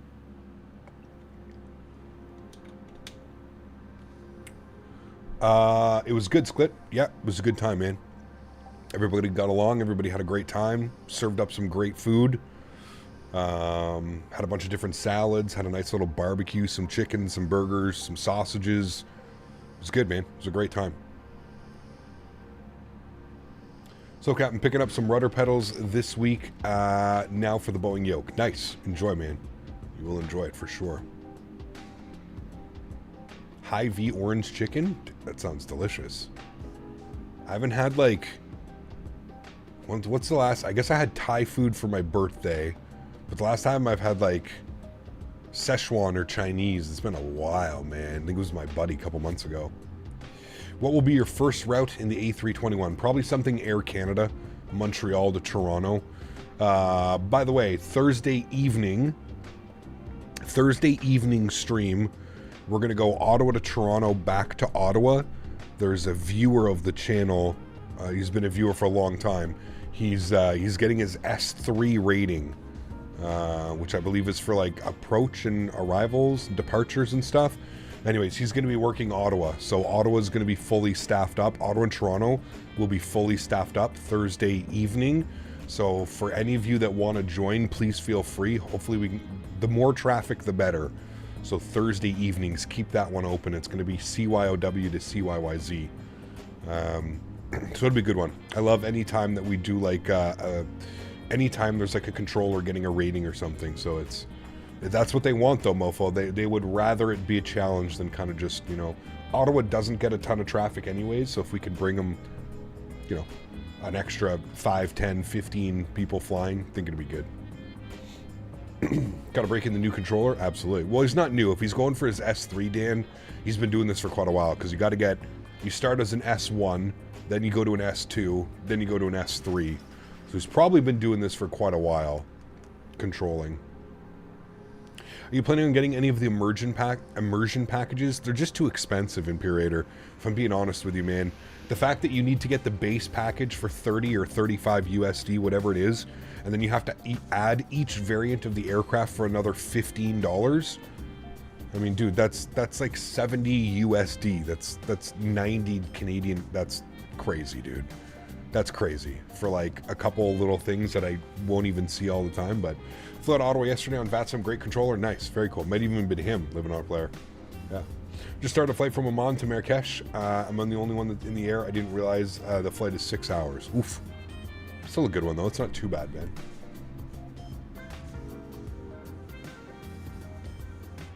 I don't know, Freddie, I think the sounds were really nice on departure. They were incredible. Yeah. Do you know why QA Pilot just vanished? Honestly, man, I don't. I wish I had more information other than whatever he's posted on his YouTube channel. If you go to his YouTube channel, he made a little post about what's going on. other than what he's posted publicly, I have no clue. He had to change his phone number. I don't even have his phone number anymore. I have basically no way of contacting him. So I don't know what happened.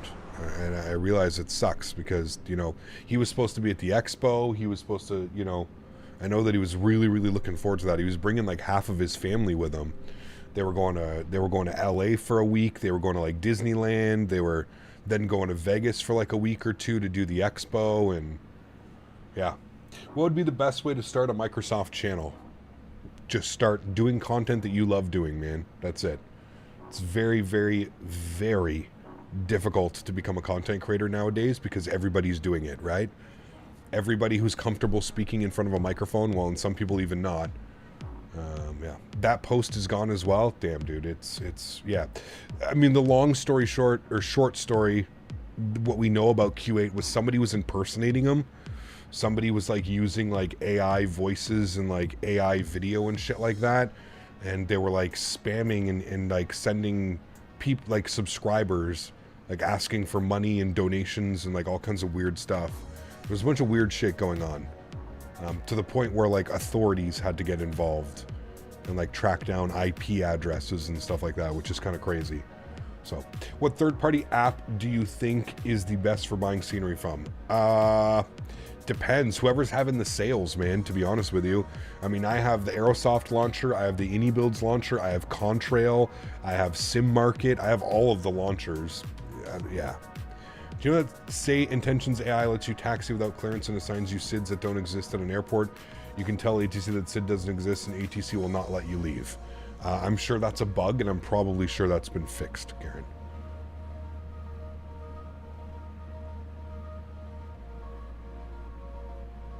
Well, I mean, hey, dude, if you're going to be spending, like I say, I'm a community member first, 49 Whiskey. Wherever the sales are, man, you got to get them. Monsieur Jarvis, bonjour. How are you, my friend?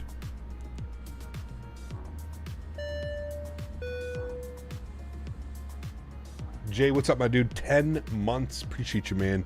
Huge no floaties juices. Almost a year, Cap. My man. Almost a year, dude. Thank you, buddy. 2 more months. Thank you, thank you, thank you. There is only one giveaway today, Critique, and we're going to be doing it on the return flight. I'm very new to GSX. I want to use an airline ground handling service. What should I do?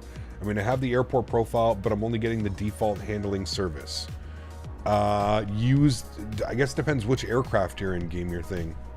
Is Orbex still developing stuff? They are, but you're correct in the statement that you said, Jugelstump. Orbex has actually fallen quite a ways off, in my opinion. I remember when Orbex, like, back in the FSX days and, like, P3D days, Orbex was the golden pinnacle of add-ons. Like, I mean, if you owned P3D and you didn't have, like, Orbex Global and, like, all those other things, it was like, what are you doing, you know? Again, I think that's just a testament to how the community is going in general, man. What the flight sim community is like nowadays. It's completely changed. It's a completely different environment. There's just so many more people. There's so many more talented developers. You know, it's great for us as consumers, but you know, again, it's kind of like, I'm not gonna put Orbex up there with like Aerosoft, but I think what you're seeing is these older companies that have been around for a while kind of failing to adapt to the new norm of the way that things are. And then you have these newer companies like iniBuilds and Fenix and all these other companies kind of just coming up and like just stealing all the spotlight, you know what I mean? I mean, look at what iniBuilds is doing, dude. iniBuilds has to be one of the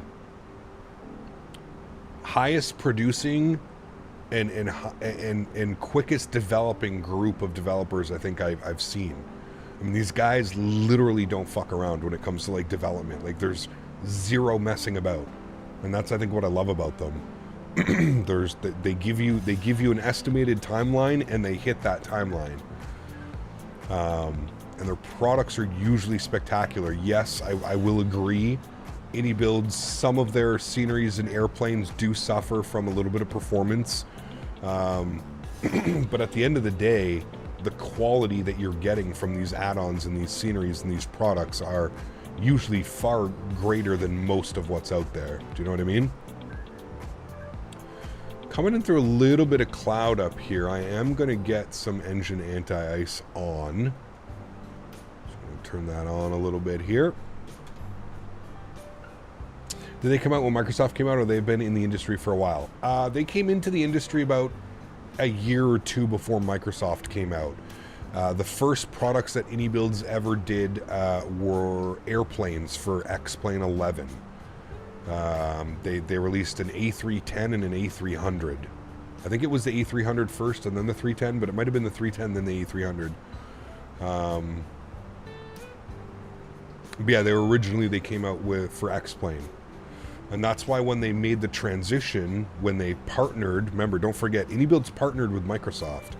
So when iniBuilds partnered with Microsoft, that's why like the whole X-Plane group of people kind of like freaked out, right? Because they were like, well, now we have these, we want more iniBuilds products because we only have these 2 planes now.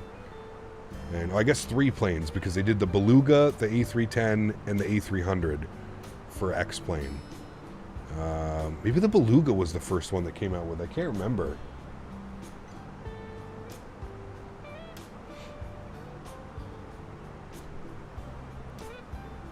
Any recommendations for some good Australian airports? There's actually quite a bit, Billy. Off the top of my head, probably the 2 best airports. Well, my favorites. I'm not going to say best because there's probably a bunch that I don't know. I would be going for, is it Fly Tampa or is it Orbex Sydney? Might be Fly Tampa Sydney, but it could be Orbex as well. I'm not sure. Orbex Melbourne as well is incredible. Gold Coast, another great one. Yeah, that's it. Fly Tampa Sydney. Fly Tampa Sydney is probably the best scenery in Australia, if I'm being honest with you. It's incredible. Melbourne is great. Gold Coast is great. I don't fly that much in Australia, so I wouldn't be the one to ask. I'm sure there's people in chat, but from the airports that I have flown to in Australia, those ones are all phenomenal. Orbex Brisbane, thank you. That's another good one.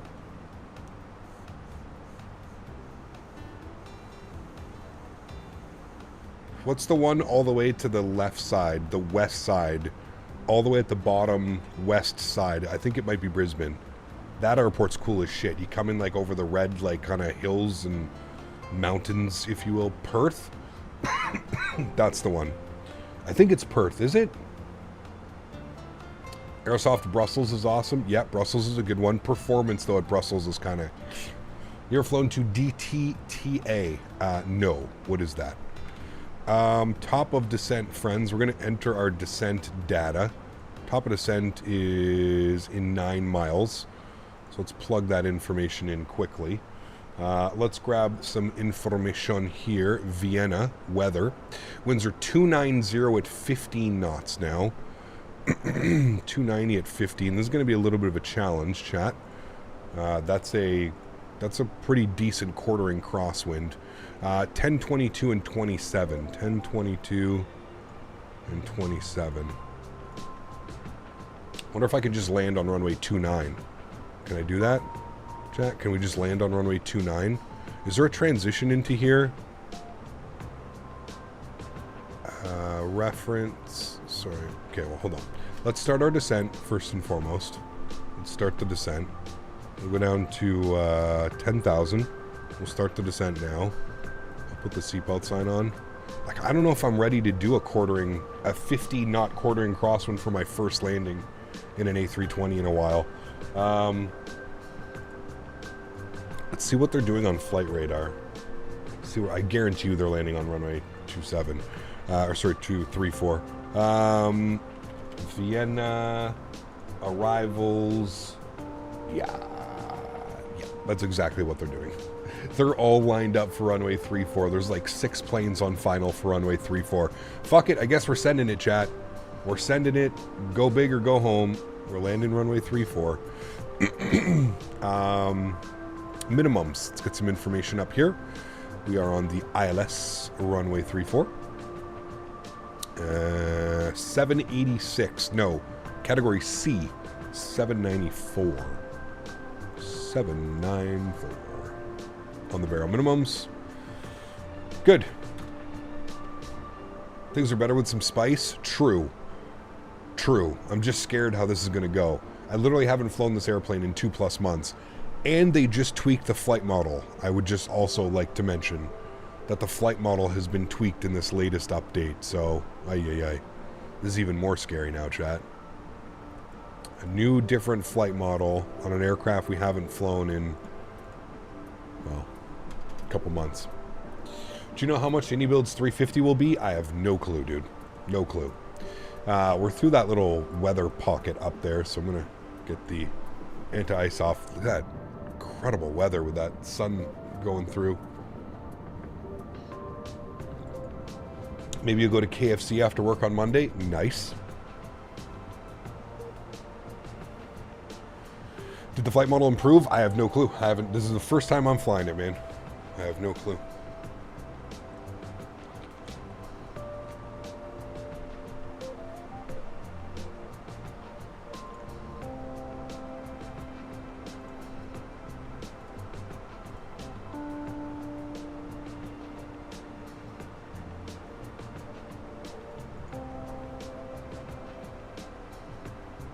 You don't use seated packs? Well, I don't have the cabin turned on. If I turn the cabin on, then you'll see the seated passengers. Or not. No problem. You know what, man? My seated oh, there they go. Okay, it just took a second. There they are. Hi, guys. Hello. This guy's got fucking face tattoos, dude. Didn't they add a bunch of new models and stuff in here as well? Look at this guy. Where are we? Are we almost there? I'm so nervous. I hate flying. Are we almost there? Are we almost there? Nice.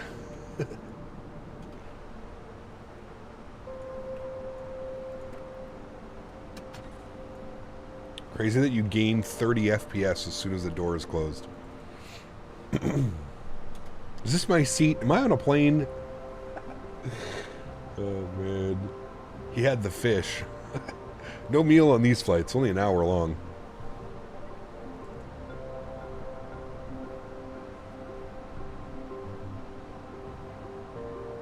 That one guy had 7 fingers. Wish the new Fenix update had the new ground physics with Sim Update 15 to fix this takeoff roll and high winds and stuff. But I hope that comes soon, though. I don't remember really having any issues with the Fenix. I know that the 737, the PMDG 7.3 really could do that one. That thing gets absolutely rocked around. I can't remember what it's like in this one, to be honest with you.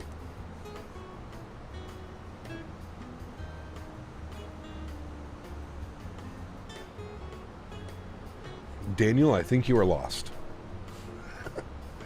Kev, did you manage to fix the stutter issues when approaching OMDB? Yes. Yeah, I had something in my... I don't even know what it was, to be honest with you.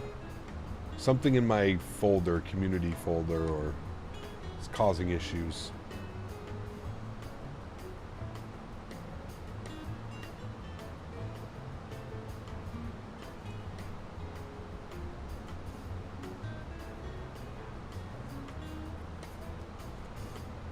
All right.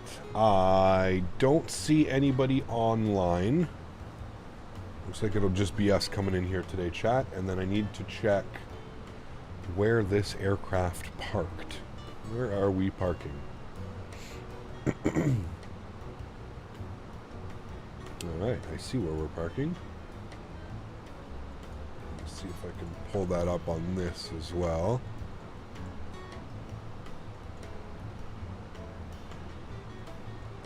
Good.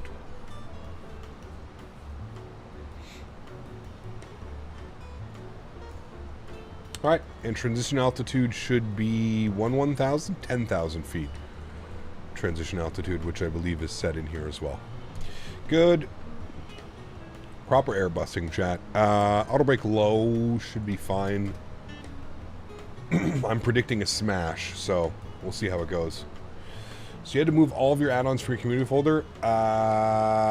Yes, Elmer. I mean, it wasn't that big of a problem, Elmer, because I currently, the way that I have it set up, is I have my simulator installed on an M.2 and then all of my scenery on a storage drive. So for me, using the add-on linker was super simple because I just had to link my actual community folder and then my storage drive where all of my installs go to, right? So all of my, like, my installers, like the iniBuilds, Contrail, all of that stuff, all of that installs to the storage drive. I have a 4 terabyte SSD that I store all of my scenery and stuff on. So all of them install to that, so it was super easy. I just had to, like, link the two things and boom, good to go. GSX can set payload automatically for some aircraft. I mean, I wouldn't say automatically. What happens is it uses SimBrief. Game your thing. Yeah. Thoughts on the iniBuilds A320 Neo? I flew it when it very first came out, Dante, and I felt that it needed a little bit of work.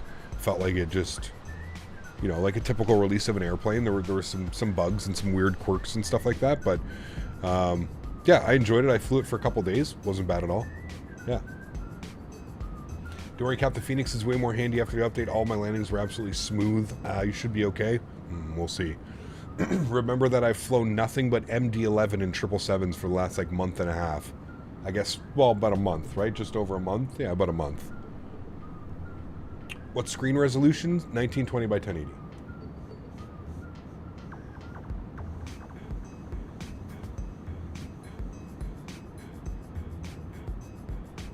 That's completely up to you, Sig. I use the default, whatever it ships with, which I believe is 1 spring. I've never messed with that. Whatever feels comfortable for you. I don't think there's a right or a wrong, Sig. Whatever feels comfortable for you, man.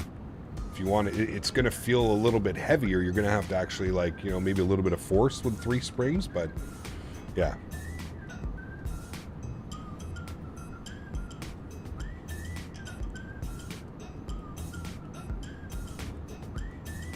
Always have trouble with the flex temp because every time I get a flex of 58.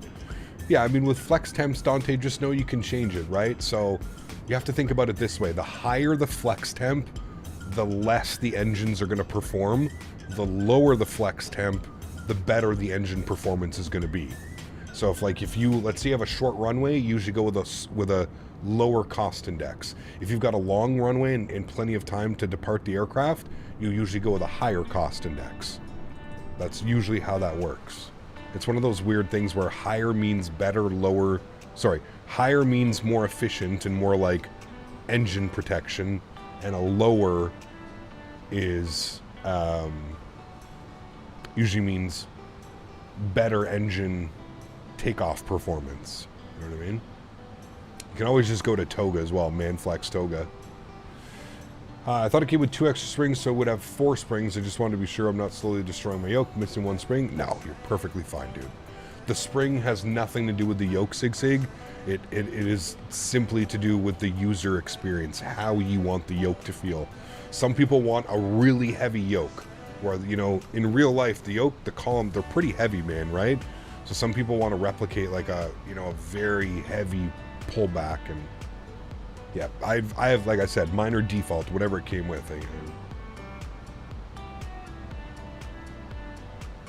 It adds resistance, correct. Has nothing to do with the yoke, like if it's gonna, you know, if it's gonna fall apart or something, or if it won't last as long because you did that, no.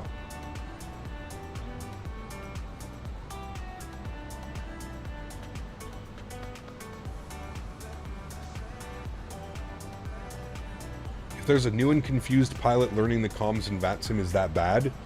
Not necessarily. It depends on the environment. If he's flying in the middle of a VATSIM event, yes, bad.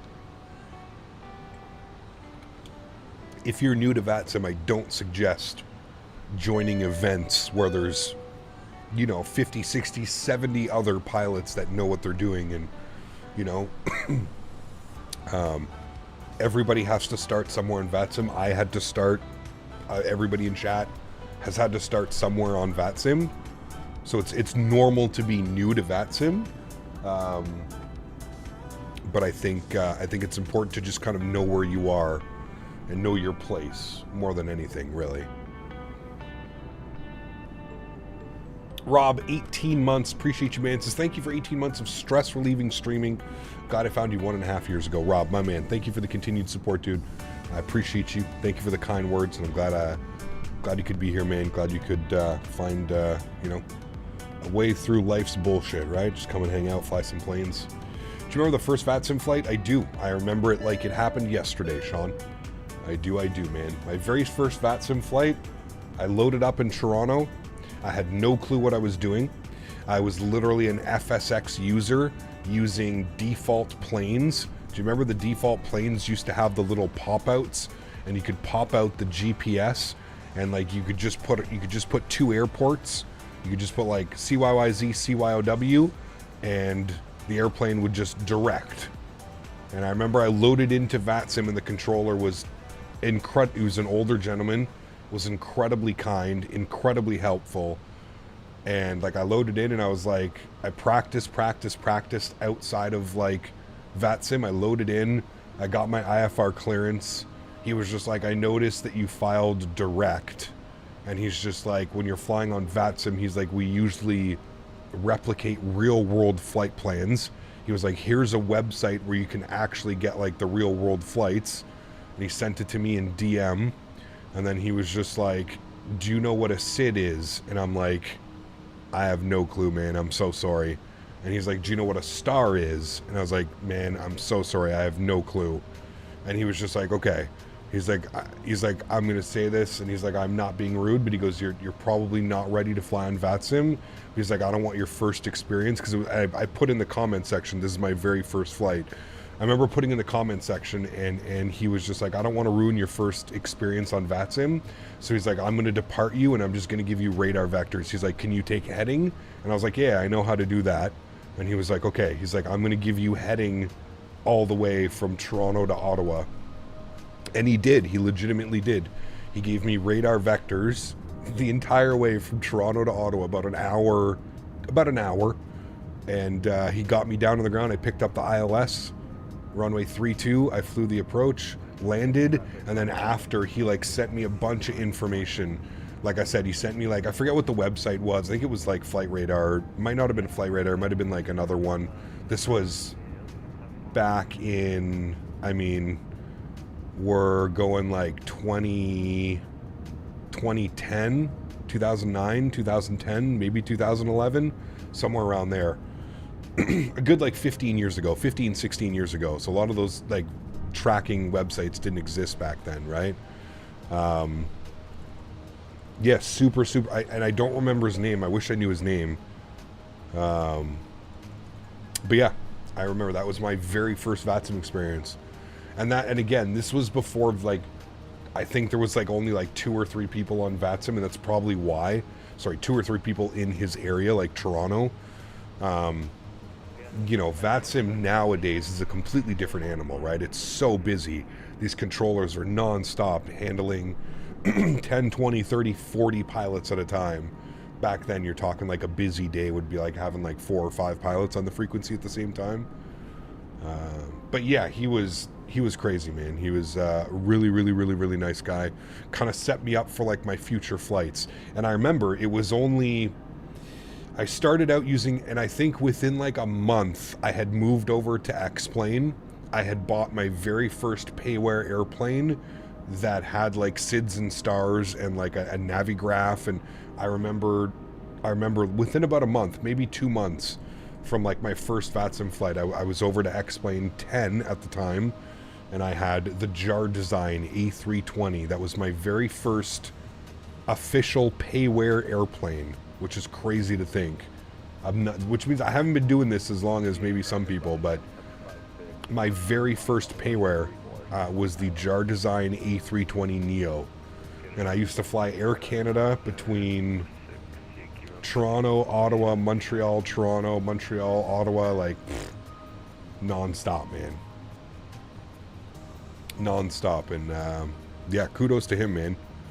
kudos to him for being incredible and letting me fly, even though I probably shouldn't have been on the network.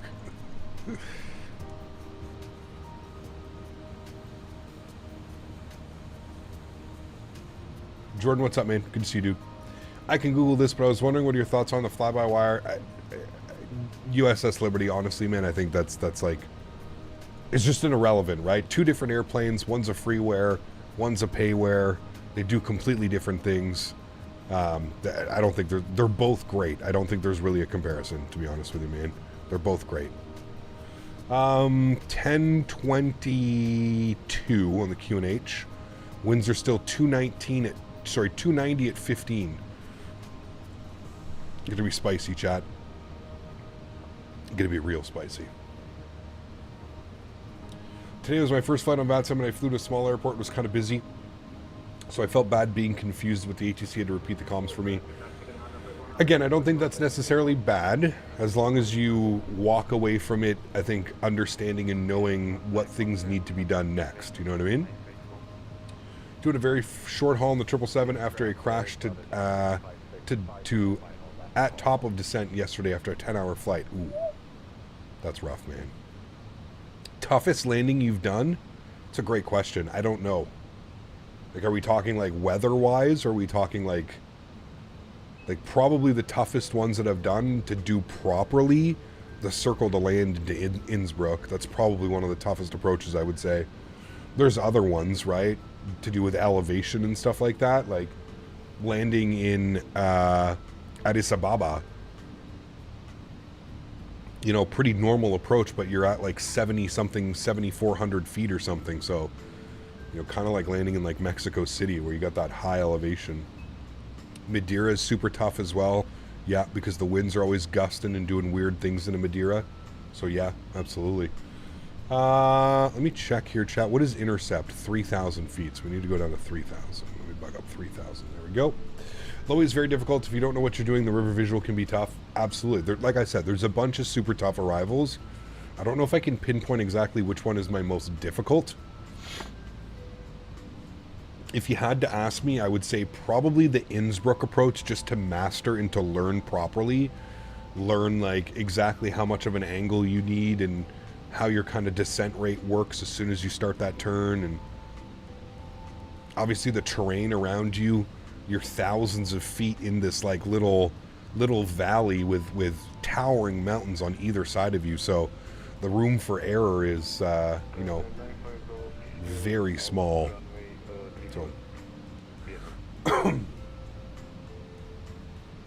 anyone know the settings on the Fenix show the green crosses on the FD? They should show. That's like your regular flight director. What is it showing up? Is it showing the little circle thing? Cap, is top of descent automatic in the MD like the Boeing?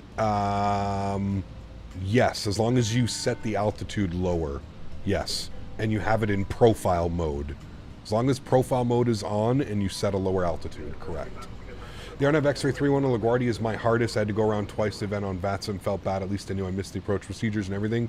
That's a tough one as well. Yeah. You know, again, kind of like right up there with some of the, kind of like the river visual into DC. I still think, you know, for me personally, the Innsbruck is much more difficult, because those ones, there's really no, like, again, you can, going around in Innsbruck can be a little bit more challenging because of the elevation and the altitude and getting up to a safe spot, right? They could go around procedures pretty crazy out of there. Pero Bhutan as well, that one's ridiculously difficult. We've only ever flown that one a couple times on stream. We should probably go back there as well. Maybe when the 319 comes out, we'll do that. That could be kind of fun. Yeah. Are you familiar with Air Force? Yes. Yeah.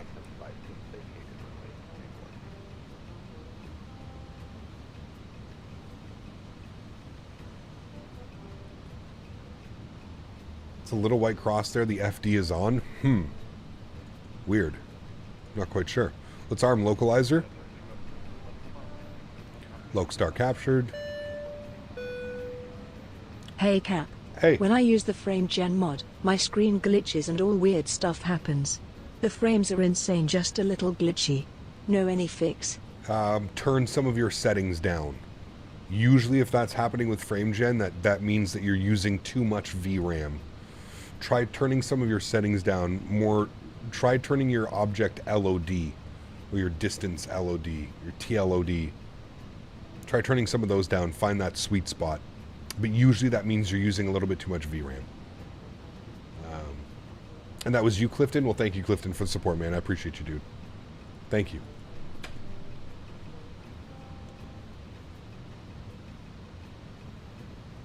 Take care, Dante. Have a great Sunday, man. And hopefully I'll see you tomorrow. Tomorrow, like I said, tomorrow's going to be fun, man. We're going to do London Heathrow to Dublin and then Dublin to somewhere else.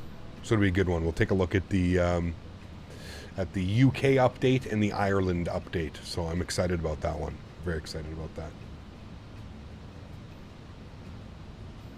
Dublin, Innsbruck. It's a little bit of a long one for a Monday. We'll see, man. Like I said, I don't want to fill chat with a bunch of fly here, fly there, fly here, do this, do that, do this, do that. You know where to put those, man, in the correct spots. Again, I literally just said I wanted to focus on the UK and Ireland update that just came out. So flying Dublin to Innsbruck doesn't really do much of that. So Dublin is your most flown airport on stream? No, I don't believe that. Sorry, I don't believe that at all. How the hell would one even know that? Would you watch like all the streams? That's 220 on the speed.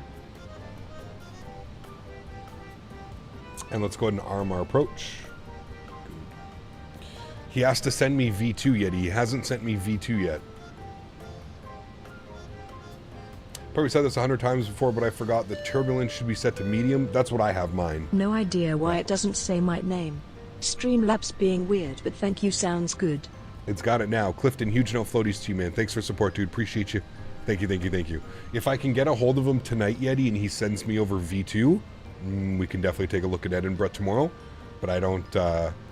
he's not on my Discord. He used to be in my Discord, and he used to have the role, the developer role, but he's not in my Discord anymore. I think he left.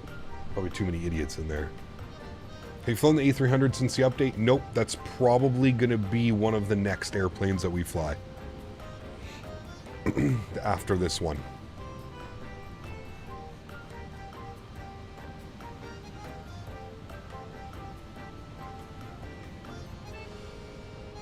Approach is looking good. It is.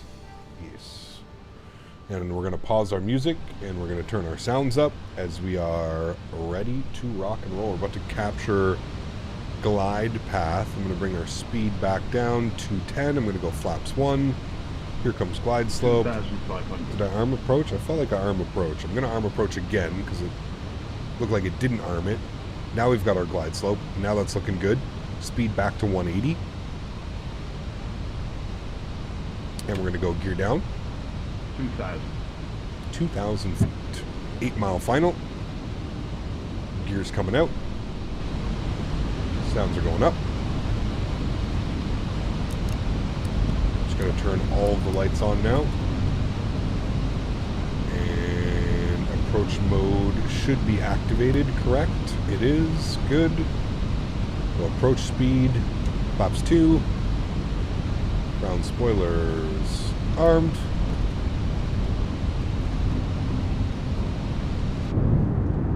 That's sunset. Incredible. Incredible. There's no replay, guys. We're doing a return flight, so there's no replay on the first leg. Flaps 3.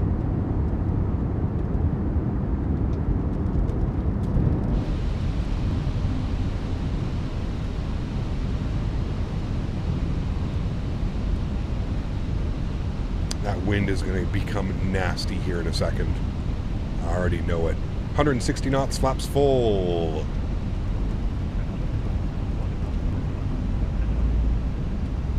Beautiful. Sounds are up. Joystick cam's going on. Enjoy the arrival, my friends. Get your smash emojis ready. I have a feeling. My airplane.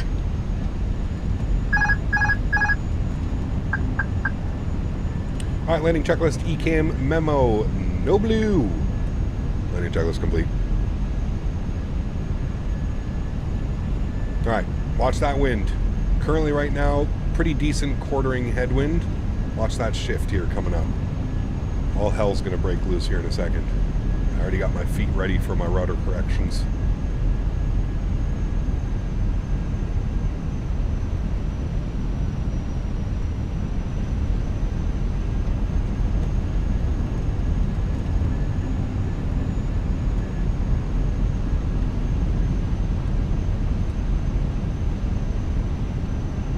Vienna traffic, Austrian 7 Delta Bravo, 3 mile final, runway 34, Vienna. How's feet?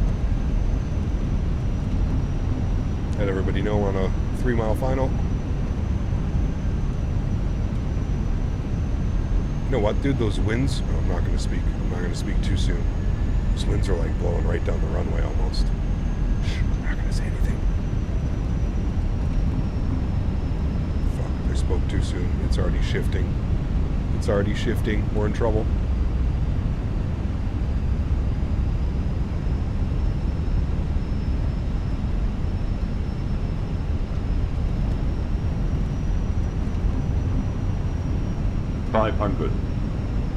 Checked. It feels more responsive. Maybe it's just because I haven't flown this aircraft in a while, but it feels very responsive. 100 above. Again, I don't know if that's me, but 300. Okay, easy there. 200. That just went from a headwind to a 14 knot crosswind. Continue. Watch our slope, please. Don't go chasing. 100. 50, 40, 30, 20. Retard. 5. Centerline, hold it, hold it. Not bad. Just we maintain centerline. Nose down gently, reversers route. Jeez, gusting all over the place, man. A little bit more floaty than I want, but that's okay. Reverser stowed, 60 knots, manual braking. Ladies and gentlemen, welcome down. I'm full right rudder, by the way, just to keep that online. Here come the wacky brakes. Nobody died. Yeah, it was in the touchdown zone. It's a little bit floaty, but we made it in the touchdown zone. Not bad, actually. Not too bad. All right, we are going up to gate Foxtrot 36, if it's available. Foxtrot 36. Yes. Good. Okay. Wonderful. Ladies and gentlemen, welcome down. I'm going to keep going in here. We'll make this right here.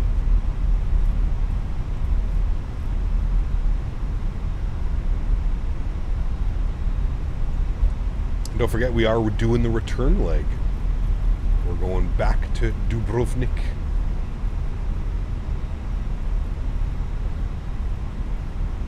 It's weird taxiing this around after taxiing a 777 and MD-11 for the last month and a bit. Landing lights off, runway turnoffs are off, nose light to taxi, wing lights are off, strobe lights are off, APU master start switch is on.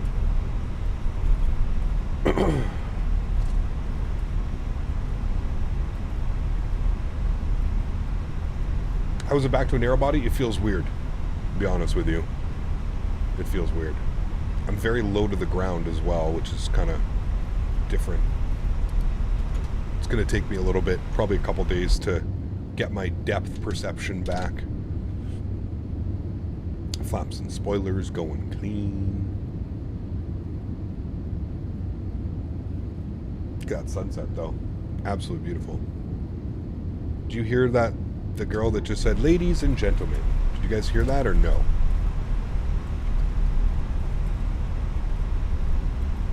Go to the narrow body is like going to an SUV to a sedan. Yeah. It is a little bit weird sometimes, that's for sure. You didn't hear that, eh? It's still not doing that voice, which is weird.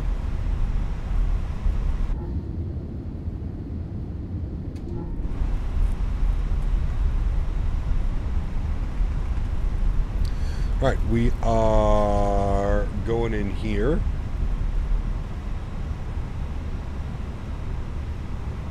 I also feel like I'm going really fast in this because I'm so close to the ground. Did -18 on my flight back to the Fenix on Nice. Was a bit lucky. Nice.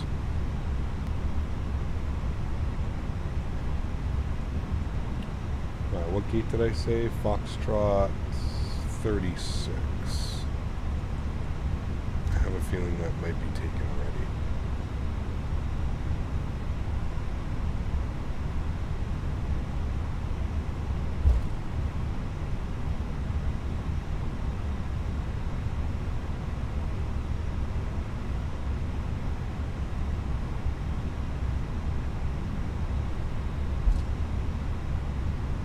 I love that little sound that they added.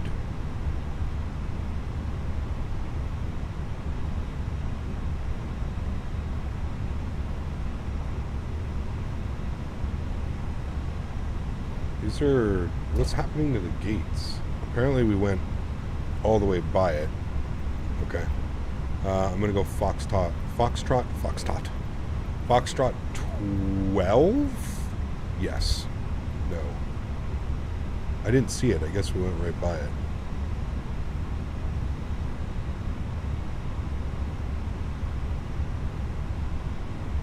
I'm taxiing like I'm taxiing a 777.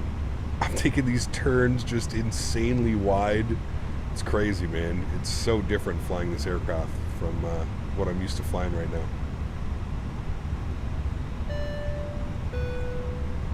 An idea Foxtrot. why when I descend too quickly I get to 10k feet at 15 minutes out even though I start descent on time? Wait, what? Hold on. I gotta read that one. Amy read that at lightning speed. Park brake on. Upstairs, APU bleeds on. APU's on. Engine number 2 is off. Engine number 1 is off. I'm gonna stop our flight time because I was a little bit late starting that. Looks like 1 hour and 6 minutes on the flight time. And our block time, 1 hour and 26 minutes. Is any idea when I descend too quickly, I get to 10k feet at 15 minutes out, even though I descend on time? What aircraft are you? What aircraft are we speaking about? That's the main one right there. Beacon light comes off. Seatbelt signs come off. Yeah. What aircraft are you flying? That'll be the main tell right there, and I should be able to get more information on that. Not quite sure what would be causing that, but... Alright, jet bridge is connecting. All of the doors should be opening up now. We're going to deboard the aircraft for our first landing back. 174, 104G with a 392 left side slip. 60 knot crosswind. Pretty gnarly. I think we did a pretty good job.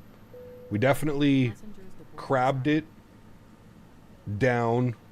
Left wheel definitely hit first. Wish we could do replays on. Hopefully when 2024 comes out, we'll be able to do replays on both flights. It's the one thing I miss from X-Plane is being able to do replays, as long as the X-Plane replay doesn't crash, but doing replays every flight. I miss being able to do that, to be honest with you. That's one of the big ones.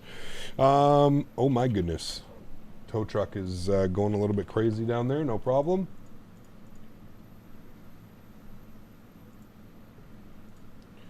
All right, AUA, and we're going Vienna back to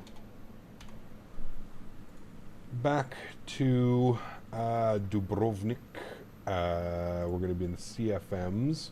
What are the winds showing? Winds are showing 280 at 8. I'm definitely taking the RNAV runway 29. I don't care. If I have to log off to land on runway 29, so be it. I'm taking that RNAV. I'm doing it, chat. I don't care. I'm doing it.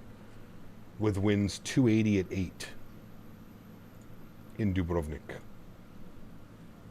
Duh. All right. Do that one. Good. You can do a replay with flight recorder on every flight. What do I use? With this one, with flight recorder? I don't know, man. The couple times that I've done it with flight recorder, it messes everything up. I don't know. Maybe it's something we can test, but... Cap, would you get a chance? Rudder, yes. Rudder sensitivities. Thank you for waiting and asking. Appreciate that. Rudder sensitivities. Rudder sensitivities. There you go, my friend. It looks like I'm running straight linear, but I have my reactivity set down to 15%. Actually, no, those are my toe brakes. L and Y axis minus 39 on each axis with a 2-degree dead zone. Toe brakes could even like go down to like 10% reactivity, to be honest with you. Still too much. But yeah, there you go, man. Rudders on the Fenix. It's make sure you have, if you're struggling with the rudder pedals on the Fenix, make sure you have make sure that you have the SDS rudder dampening turned off. Make sure that this is turned off if you're having problems. That would be my only help, to be honest with you. That's the only thing that's really going to affect that. Okay, let me file the return flight. We're going to keep it real time as well, so we should get a nice little evening arrival. Call sign is already in use. That's always good. 751 edit flight. We're going to be okay. Generate. Let me try and see if this one works.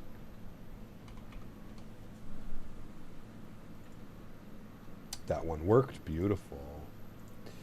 Let me. Okay, flight plan sent. That's good. That's good. That's good. All right. Get you. Good. Good. Cool. Wonderful. I guess actually though, if we're flying the RNAV approach, I think you have to have visibility. Oh, I'll check it in a second, but unload, import, sim brief, you good. All right. That's been done. That's been done. Let me finish this. Sim Toolkit Pro gave us a 144 on the landing. 144. Not that it matters, but.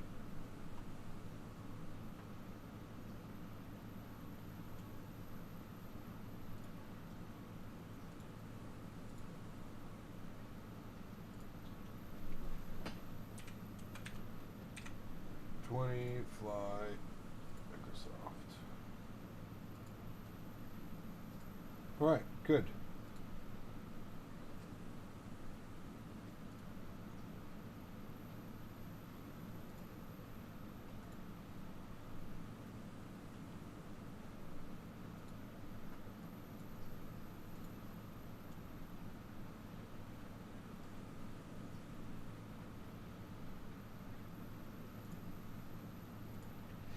Okay, cool. I don't know if there's still ATC on. Is there still ATC? 2888 Kavik. Runway in use 11. Okay, well, if there's still ATC online, like I said, we're probably going to log off just so we can shoot the arrival. I'd rather shoot the arrival. I know they're probably doing it. They're probably doing it for traffic purposes. It's probably a lot easier to just to shoot everybody in on the ILS, but I mean, that's an 8-knot tailwind. That's like getting up there. I know airplanes can do that, but that's definitely getting up there. Plus, this is way more cool of an approach. Come on. We're like right on the border, too, of like Montenegro, and we have Bosnia and Herzegovina. Like right on the border as you make that turn in. It's damn cool. And we love a good RNAV. Come on now, chat. We love a good RNAV down and in. Looks like 2,500, and then from here, you start your descent through, because you've got terrain up to 1947. We're even at 2,500 feet, passing by terrain. 1,900, 1,500, 1,200, 1,000 feet. Got mountains that go up to 4,000 feet as well, all around us. Yeah, it's going to be cool. It's going to be cool, my amigos. What's for lunch today? I think I've got a beef and broccoli bowl. I will have that afterwards. I had cereal this morning. Had some cereal.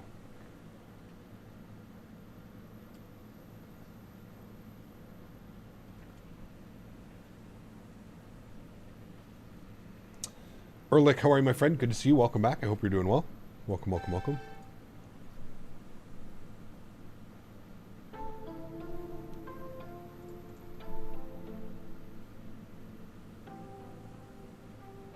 Your short haul crashed at top of descent? Interesting. There's something going on with the aircraft when you're reaching top of descent then. Cat, noticing my brakes, the MD-11 take a long time to go to 100% force? Not sure. I don't know what would be causing that.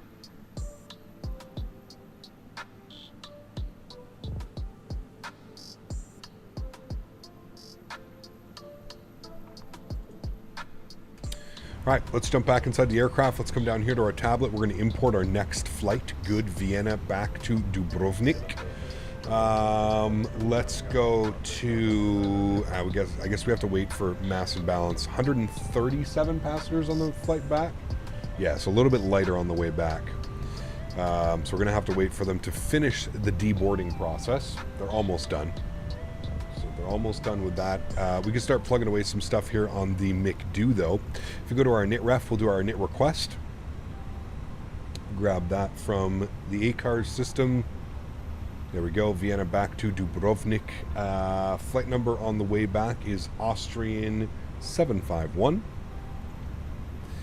We're going with a cost index. It wants 26. Actually, I'm going to go 5 and then we'll bump that up.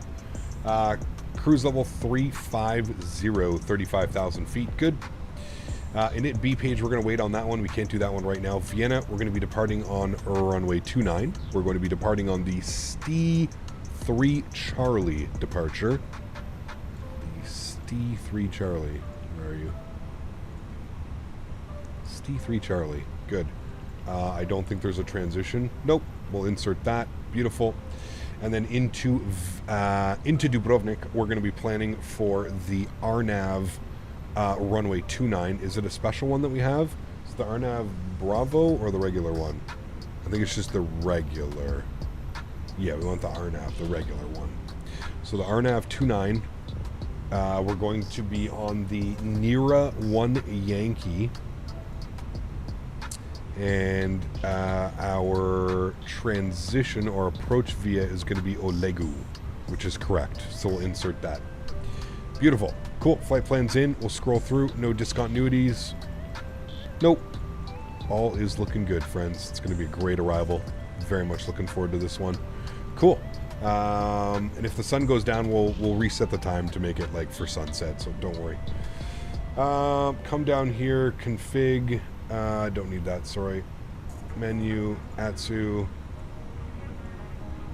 AOC, received messages, arrival message.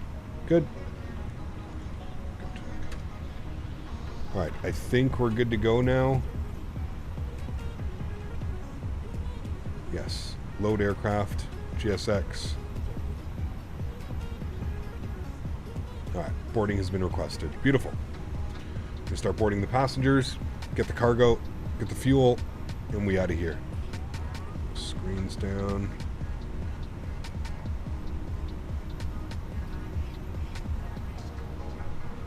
Company message. Gonna have our load sheet now, preliminary. We'll accept that. Good.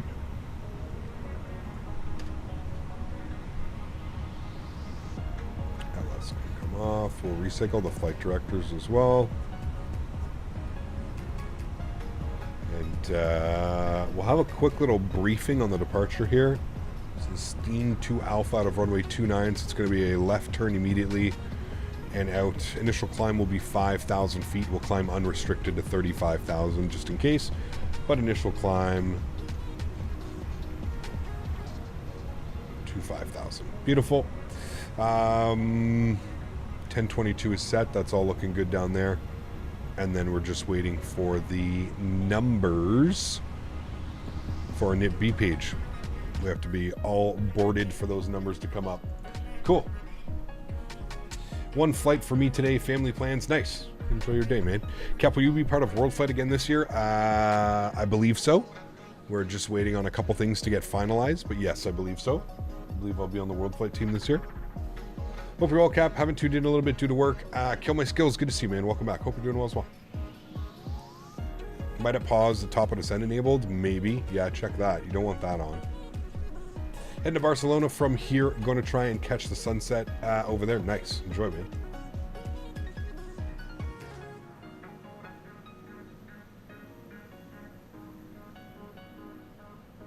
Are you using a pirated GSX cooler?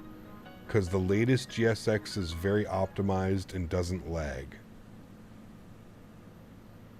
Are you talking to me? Who are you talking? I'm very confused. Once again. Very confused again. Did I miss anything? No. Jonathan with the $5. Thank you again, Jonathan. Appreciate you. We got that one.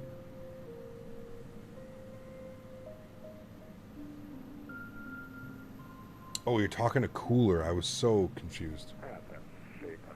I'm using GSX, but it lags and stutters. I don't know. I have no clue. Are you... GSX is updated and... Shouldn't have any problem. GSX runs pretty smooth, man. Don't really have any problems with it.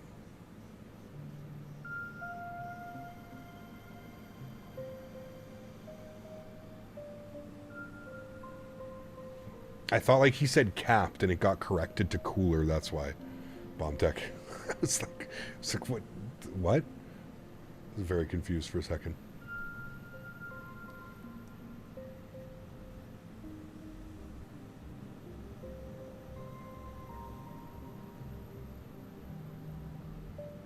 You just heard something downstairs and you're home alone?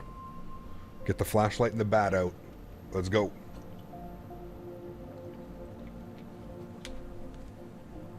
I don't really ever have any issues with GSX. Other than it being silly sometimes, you know, but half the time that could be from the GSX profile that I'm using. Who knows, right? Where can you get the pirated GSX? Let's not talk about that on a live stream, right? Yeah. Take that to Discord, man. Do whatever you got to do on Discord. Let's not talk about that. Screw that. Grab my pump action 12. America! Freedom fries and blow your head off, motherfuckers.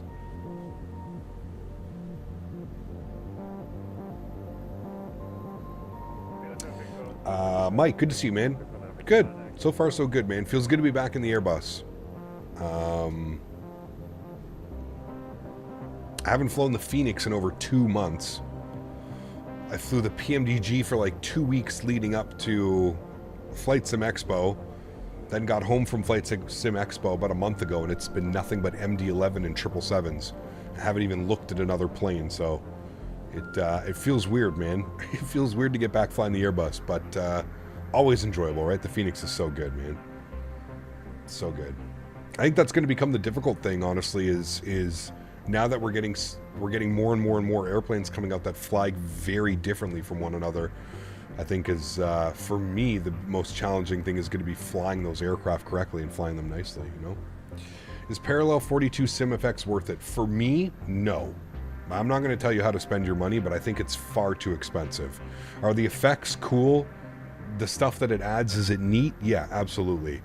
But I mean, you're talking like $50 US, because you have to buy the base Parallel 42 SimFX, and then you have to buy each airplane add-on individually for another $15.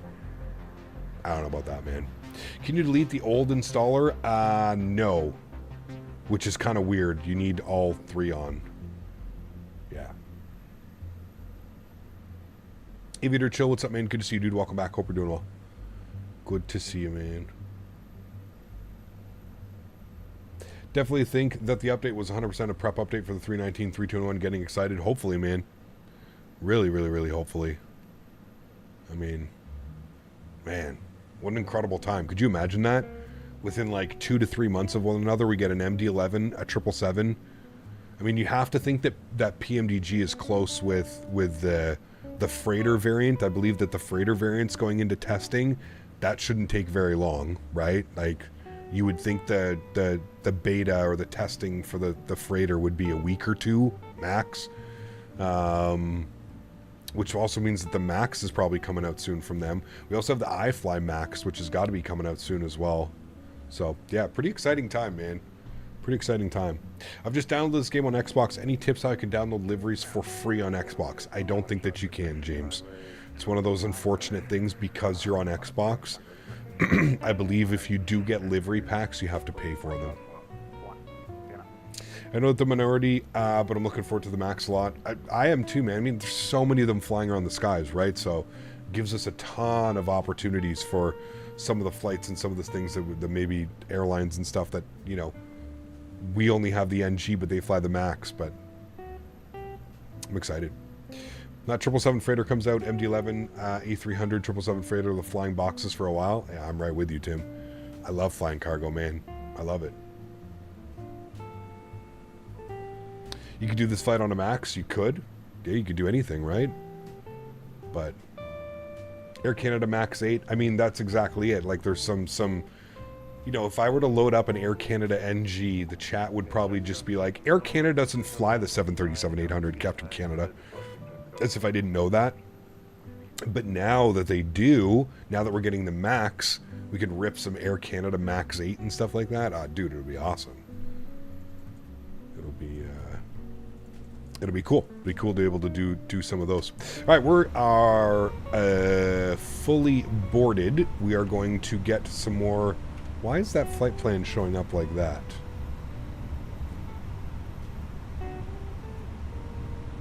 Chat. ¿Por qué? Why the flight plan do that? Do I have to like? Because I need to plug this information in. Send down to the McDo success. Never mind, I know why it's doing it, because I have the flight directors off, I think. That will get sent down here. That is all good and plugged in. Beautiful. Let's go to our performance tab now. Let's grab some perf numbers. Actually, while we're doing all of this, let's get our seatbelt signs back on. Let's get our beacon light back on. And we're going to get ready for push and start. I got to pause the music here for a second. Good.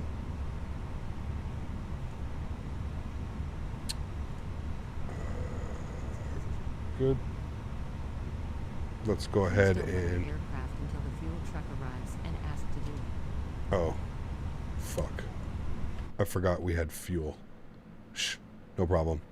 No problem, chat. I thought we already got fuel for some reason, but now we're fueling. Okay, that's okay though. We can work on some performance numbers. Upstairs, departures. Vienna, runway 29. Surface conditions are dry. Doing a flaps 1 departure. No, no, yes. Sync load sheet. Sync live weather. Calculate. 33, 33, 36.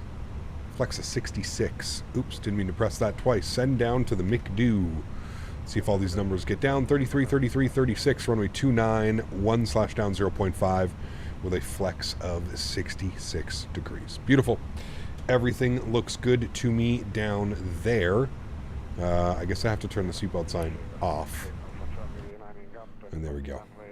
We're refueling. The refueling shouldn't take very long, chat. And then we will be pushing back and ready to go.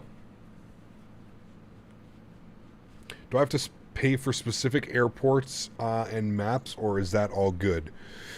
So there's going to be airports wherever you fly. James, what you're paying for out of the payware airports is like the high quality rendition, right? So like if you look at this airport, for example, this is basically like a 1-to-1 like rendition of this airport, right? The texturing, the modeling, like even the gates, like even have like the Raiffeisen Bank International, and like, so this airport is like a 1-to-1 rendition. The default airport is not going to look like this, but there is like an airport there. Like you don't have to pay to like have, you know, runways and stuff like that, if that makes any sense. Yeah. iniBuilds 350 cockpit is done extremely good in a short span. Yes, looks great.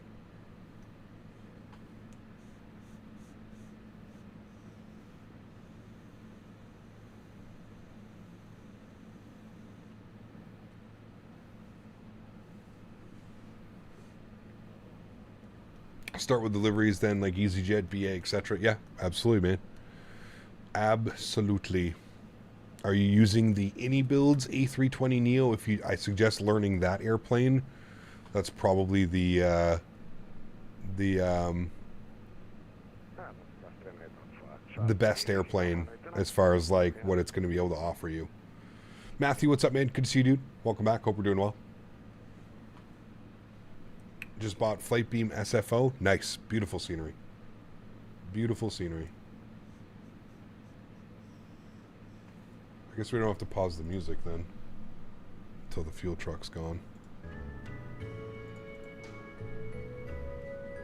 Random, where to select the services that you want, which settings? It depends what aircraft you're flying. If you're flying the A320 by Fenix, it's all on the tablet. You can like kind of make it work that way.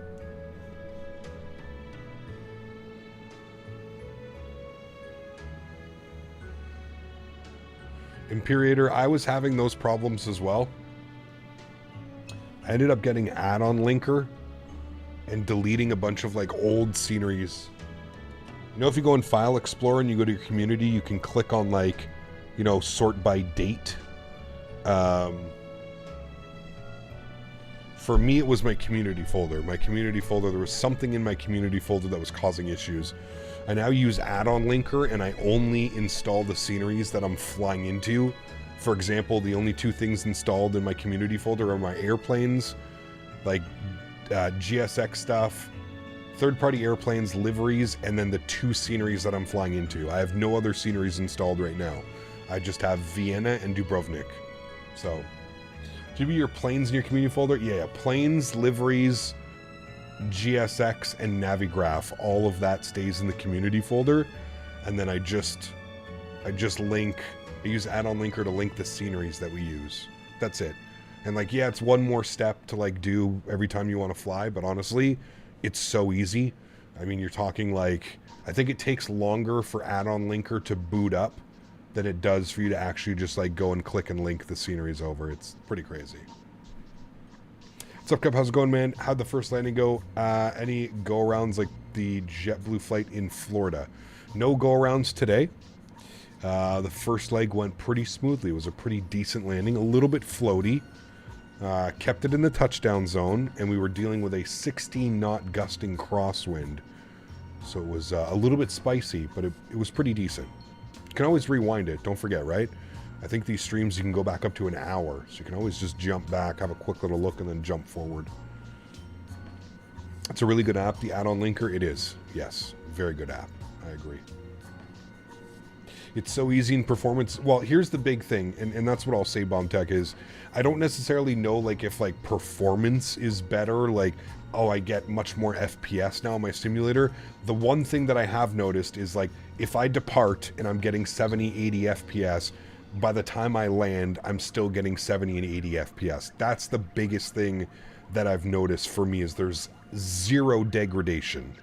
And the simulator loads 4 times as fast. Correct. Yes, absolutely. But for me, the big thing is the zero degradation, meaning I get the same performance after a 10-hour flight that I do when I departed, right? Which wasn't the case. And I think what's happening, and somebody was mentioning it here in stream, I think when we were talking about this last week, somebody was saying is the simulator doesn't do a good job at like removing. So instead of like overflying the airport and then like that data for the airport gone as soon as you're out of the area, it doesn't do that. And what happens is the simulator keeps like a log essentially of all the airports that you've flown over, and that's why performance just slowly degrades and degrades and degrades and degrades and degrades over time. So, which honestly makes sense. So I'm going to go with that one, and I think that's why I've been seeing much better performance, no stutters, nothing like that. You know what I mean? Can also use auto FPS. You can, but I think, that, like I said, I think the problem goes deeper than auto FPS. But yeah.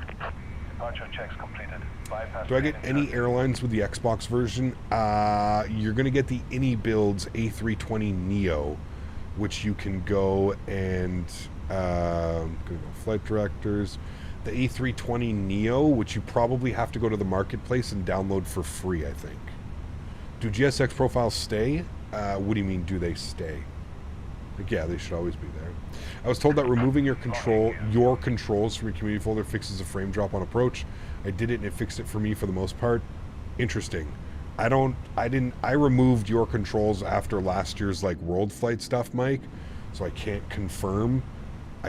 For me, that wasn't what was causing the issues. For me, there was definitely something in my community folder that was causing weird issues. We're gonna go blue line. Release parking brakes, please. All right, park brake is released.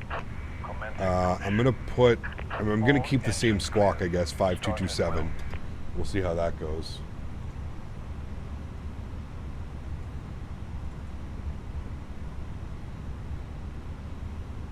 All right, engine mode selector to the start position, and let's spool up engine number 2. You're using add-on linker prior to heading about your controls. What got you? Okay, huh?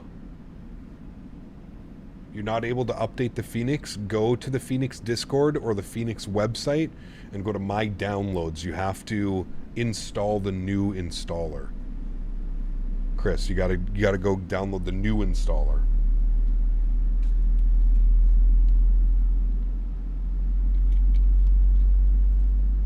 Well, GSX profiles don't go in your community folder, Apex. Add-on linker is only for your community folder. So, yeah, GSX is nothing.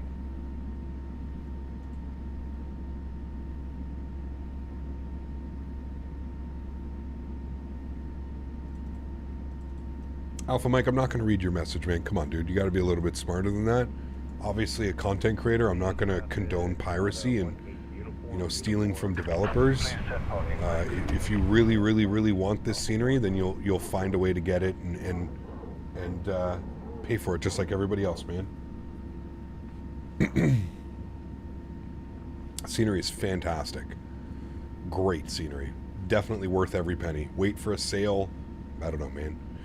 So airlines are thinking of buying your EasyJet, Emirates, Ryanair, and all the other ones that fly in the UK, basically. Sure, nothing wrong with that, man. Yeah, it sucks that you have to buy them. If you were on PC, James, you could get all of those for free. But yeah, it is what it is, man. Unfortunately, on Xbox, you have to buy the liveries. This is gorgeous scenery. Got to pick it up for sure. Heard it's a bit steep in price. The Gaia Sim, I don't know what it is. What is it? I have a link to it. I mean, listen, I got to be honest. Everything that's being sold on Orbex right now is fucking expensive, dude. But yeah, I don't know what it is. I don't know how much it is. Yeah, but pirating scenery isn't the way to go about it, especially not in a live stream, man. Like, listen, dude, I don't care what the hell you do on your own time. I don't care how you get sceneries and it's none of my business. None of my business what happens in your... The only thing I control is what happens here on the stream. So, you know, obviously talking about pirating and stuff like that, that's not going to be smart. I don't think any content creator is going to be accepting of any of that behavior, to be honest with you. So maybe keep that in mind for next time. I give everybody one warning. You get a one warning, and then if I see you talking about it again, you're going to be obviously removed from chat. But yeah, I can't control what you do, man. I can't control the internet, but I can control what happens in my streams. So fortunately, those DLCs are usually quite cheap. Deliveries are anyways. Yeah, the deliveries are like a couple bucks. Yeah, they're not bad. Vienna right now is how much? It says I already own it, so it won't show me how much it is, but I don't know how much it is. All right, park brakes off. Let's get her moving, friends. We're taxiing over to runway 29 for departure. Received messages. We'll have a finalized load sheet 137 plus 1. Good. Right there. Beautiful. We'll get our taxi light on. 21 bucks. Okay. I mean, that's not that bad, but we could see definitely on sale. Probably down to like 14 or 15. You know what I mean?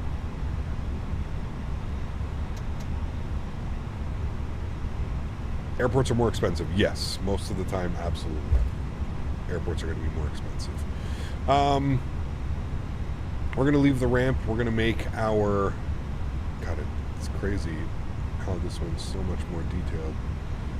Leaving the ramp, we're going to make a right on Whiskey. We'll go Whiskey all the way down, and we'll depart Alpha 3. That's usually what happens for these smaller aircraft.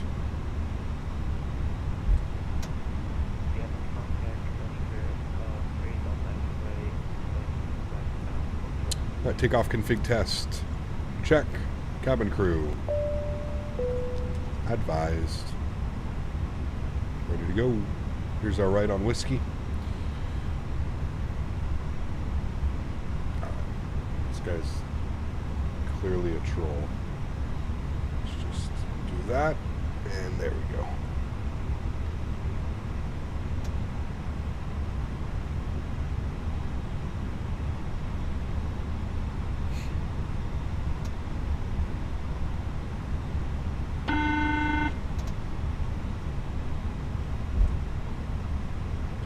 Right. Now, I'm going to do it now because we're shooting an RNAV approach. We're going to want to see this arrival. So I'm just going to dial this back by like an hour-ish. And then we're going to get that same view as we're arriving. No worries, James. Got to get you started, man. Like I said, I think Xbox is a great place to get started. Eventually, you're probably going to want to come over to the PC just because there's going to be so many more things available for you. But yeah, enjoy your time, man. Enjoy getting used to the simulator. It's pretty incredible, man. You're going to be able to do some really cool things, see some really cool places in the world as well. It's pretty awesome. Are special liveries on the marketplace? It depends. I don't know. I don't know much. I've never had to get liveries on the marketplace or anything like that, so I'm not quite sure, but yeah. Cap, before I start using add-on linker, what will it help with? Load times, performance over long hauls. For me, those are like the main things that I've noticed.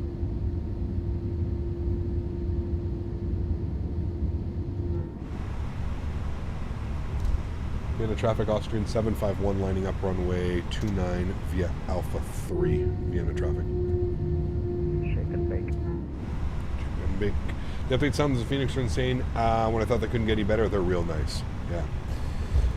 Forgot how good the Phoenix is. Haven't flown it since I bought the Boeing yoke in March. Dude, I'm telling you. It's these planes are fantastic. Landing lights on, strobe lights on, wing lights on, nose light is on. Forgot to start that. I'm going to start that now. We just had a departure out in front of us, so I'm going to give him about 2 minutes time. Reset our chrono here. Good.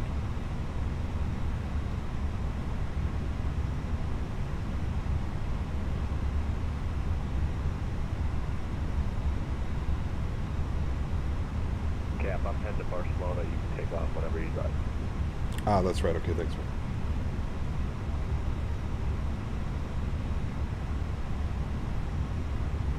He's going to Barca. We are out of here. Cool. Let's go. Joystick came on. Gonna traffic. Austrian 751 departing runway 29. Gonna. All right, sounds going up. Y'all ready to rock and roll? Let's do it. Throttle's up to about 40%.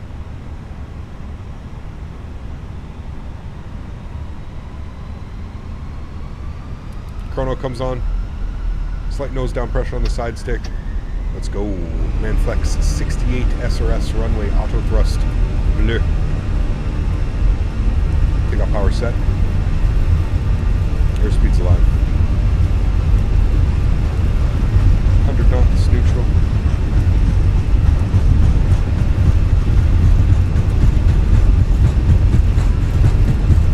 V1.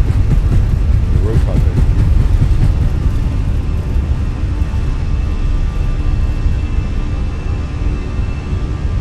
Positive rate. Gear up.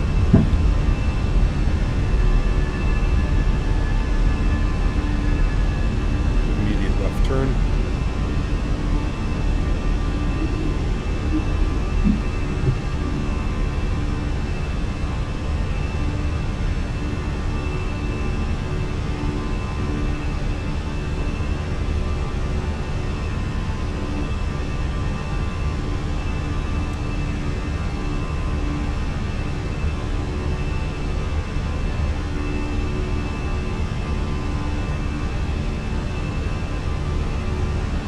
hills to climb.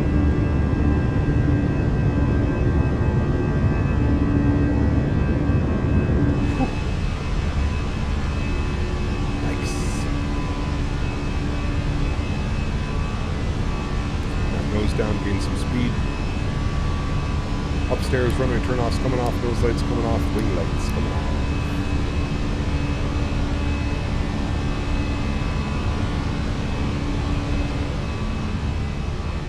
Sounds back a little bit. Good.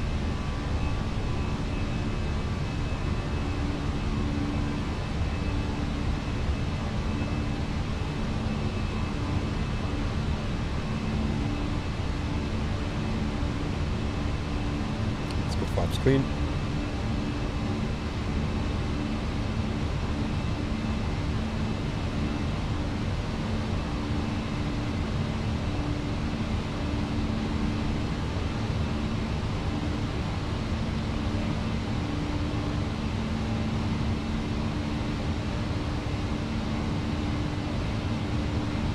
Falls asleep to Murder, She Wrote. What was it the other day? All right, let's keep that climb going. 35,000 feet for our cruise altitude.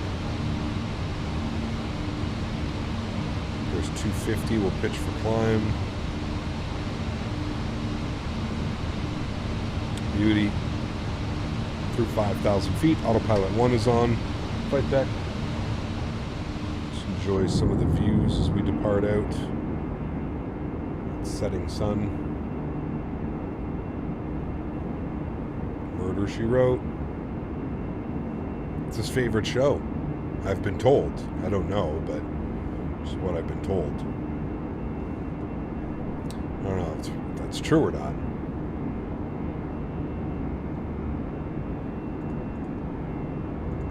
So with live traffic on Xbox, is it just what you have on the game that flies around? Live traffic, I think, is a combination between real-world flights that are injected in James and other Xbox users or online users. I think that's how that works. Just trying to go to the store and I have this. I have to save someone's dog. Uh-oh. What happened? Save it. Yeah, Matt made a whole album of songs about him falling asleep to Murder, She Wrote. I was crying. Jesus Christ.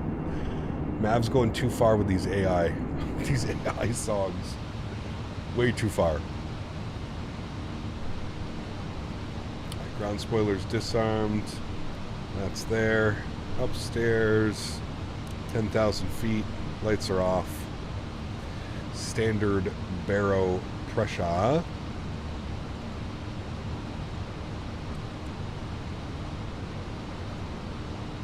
And pretty smooth, so we'll get the seatbelt signs off.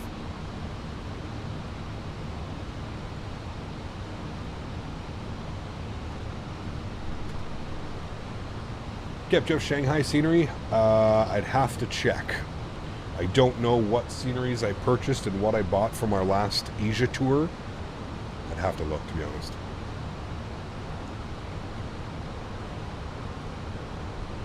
I'm excited for this RNAV approach chat. It's going to be sexy.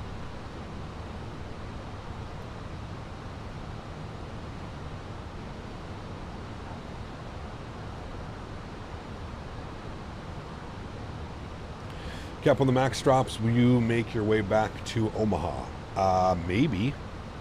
In a Southwest Max or something like that. What's the next tour? I don't know, man. I don't know. Whenever we jump back in the 777, I want to go down to Australia, New Zealand. I want to do the flight from Sydney to Auckland and Auckland back to Sydney. That's a nice, like, Sunday, Monday vibe right there. I think, like, the flight's, like, 3.5, 4 hours each way. Something like that. Fernando, how are you, my friend? Good to see you. From Santorini. Very jealous. Hope you're enjoying your stay, man.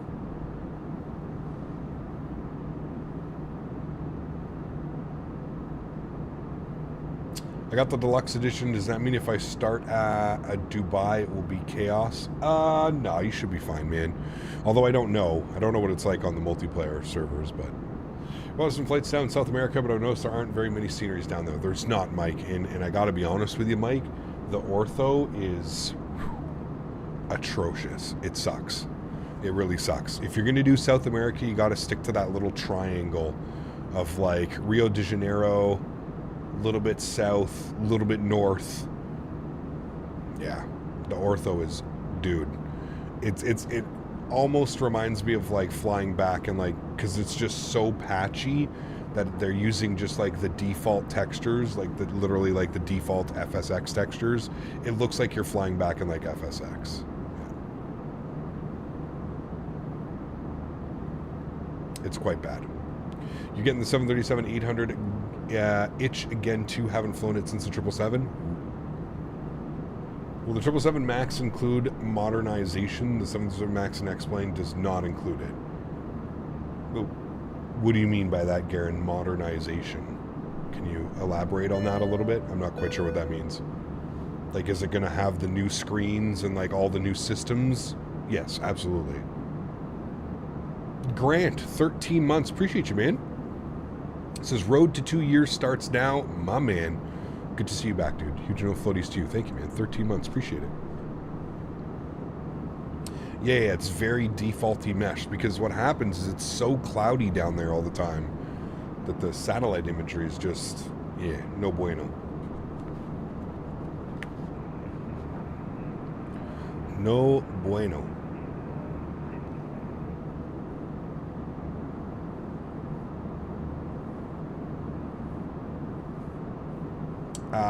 Yeah, I'm sure that will be modeled, Garen. Yes. I'm almost positive they're going to model that.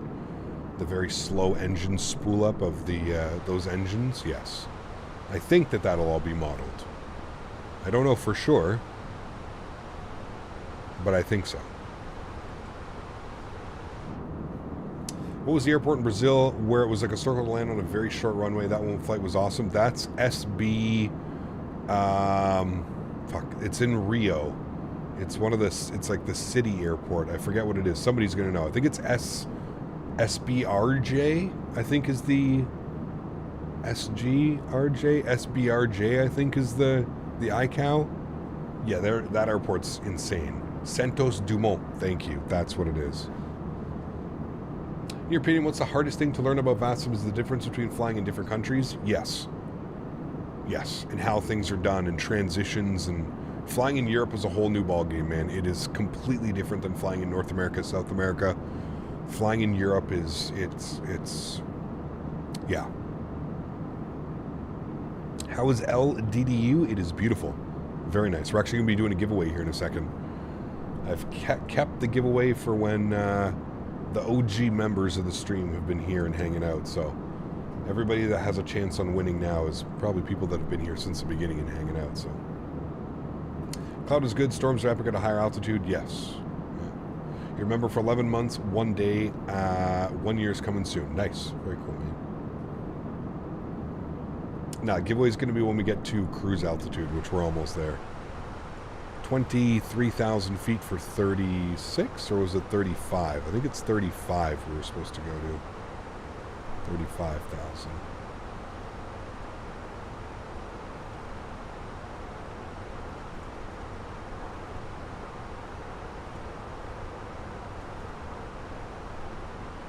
Is it Biscoff time? It is always Biscoff time, sir. Yeah, 35,000 feet. And we got to bump the cost index when we get there.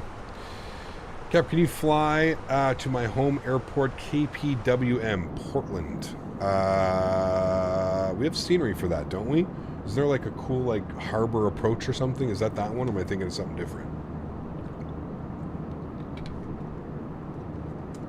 Have you ever had the Biscoff spread? I have not.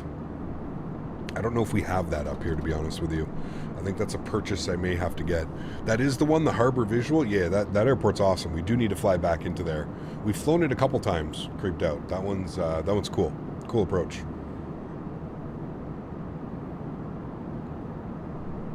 EGMC. What's that? I feel like we've been there plenty of times. Chipotle. What about Chipotle? Never had Chipotle, to be honest with you. I wouldn't previous, very random for me, even don't think about that. There you go, man.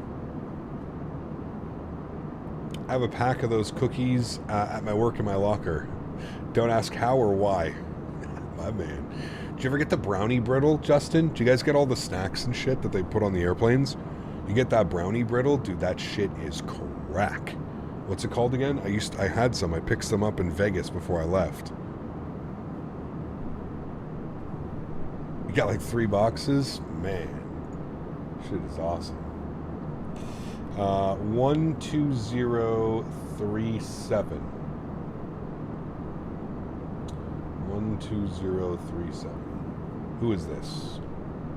12037. Budapest Control. Where are we?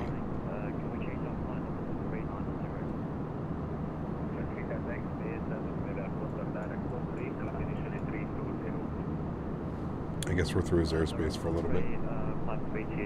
Austrian 3 Delta X-ray. And Austrian 3 Delta X-ray, flight level 3. Oh, do you know what?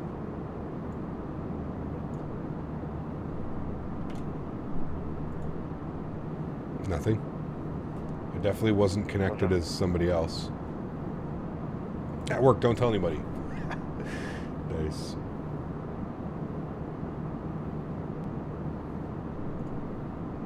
Cap, I just woke up. Where are you taking me? Uh-oh, Beaver. We are going to Dubrovnik. Yes. Closest you've seen to EGMC is London Stansted, but went through your channel and flown EGMC at all. What is it, sorry, again? EGMC. Do we have scenery for it?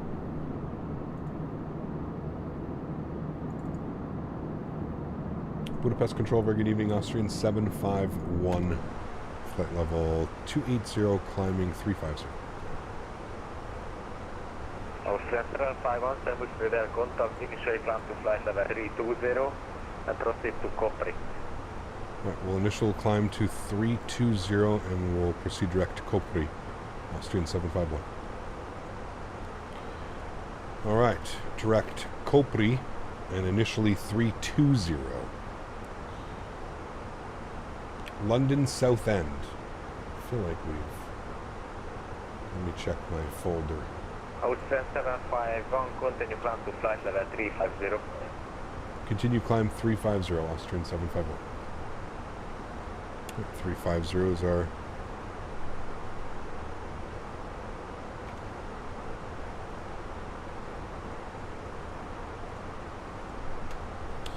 Good. Yeah, I don't have a London South End. Does anybody make any scenery for it? I mean, something we could check out.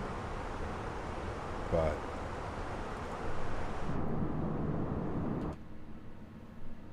look at our beautiful airport. Flight level 3808, contact Bucharest 122.030. Bye-bye.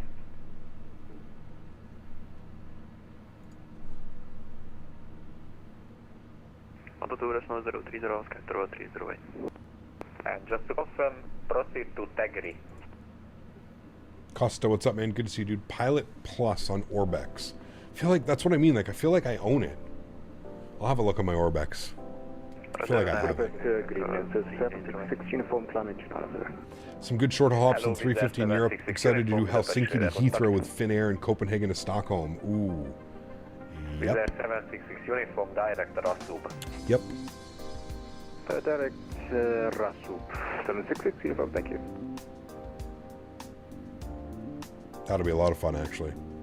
It's a nice freeware one with 18.1K downloads. Okay, interesting. EasyJet's a base there. Okay. Yeah, we'll see. I know it's early, but do you have a favorite route for first flight in the iniBuilds 350? Nah, I have no clue, man. I have no clue. I mean, one of the North American routes, I think like they do Atlanta to LA or something. That could be a fun one. What's the flight plan tomorrow? Not quite sure the airports yet, Matthew. Gonna figure that all out after this stream.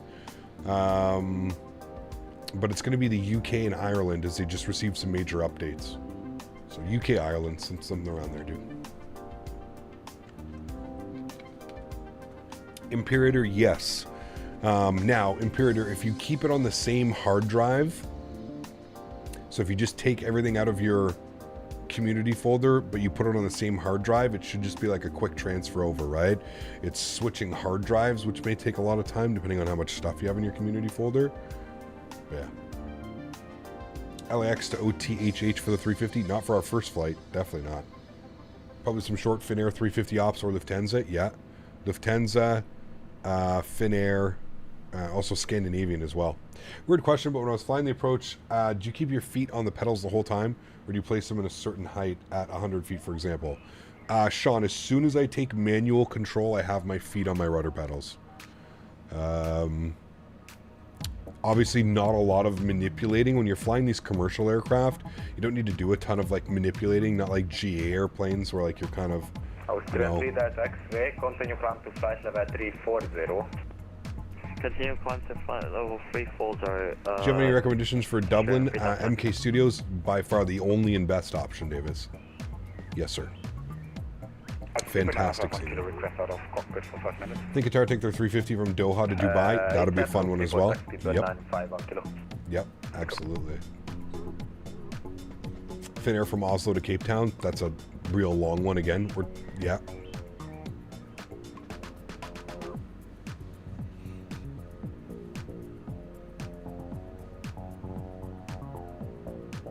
It's not Flight Simulator, but I just sent you something on Discord you might like. Okay. Do you sometimes get in trouble with the plane when flying? Austrian 751, switch to Unicom 122 the simulator bus. Unicom, have a good evening. Austrian 751. Thank you. Alright, Unicom. Cathay takes their 350 from Singapore to Bangkok and Singapore 350, Singapore to Jakarta. Nice. So glad I updated my PC. My sim looks so freaking good. Yes. Kev, do you have scenery in your Orbex list? Do I have the scenery? I don't know. I have to open up my Orbex and look. What was the I guess I can look. EGMC MSFS. I do have it. Yes. Product owned.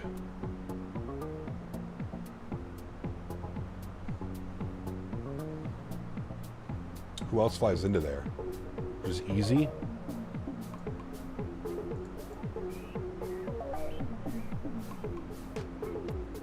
Cap, on the 737 60 FPS, anytime I use the Fenix 320, every time I use the Fenix or the 320, I get horrible performance. Any ideas? I'm not sure. My performance is usually the same with this aircraft and like the PMDG stuff. I'm not quite sure. We did some engine anti-ice on here, chat.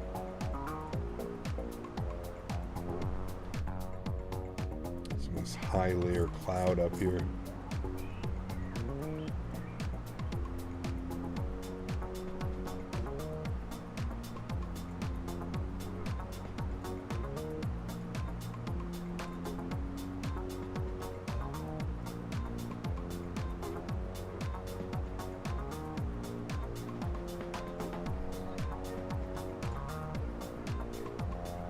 Looks like nobody's online on VATSIM now, so we can stay online for the RNAV. Ryanair used to operate too, but they stopped when COVID hit. Thought iniBuilds Dubai and Heathrow the other night. Any good other Europe scenery suggestions like Frankfurt, Dublin? There's a freeware Frankfurt you need to go and download. It's on the Orbex. You have to have the Orbex launcher, but it is free. It is fantastic. Definitely recommend. Definitely. All right, Rec Cruise Altitude friends, as promised, the OGs are here, so the OGs get a chance at this.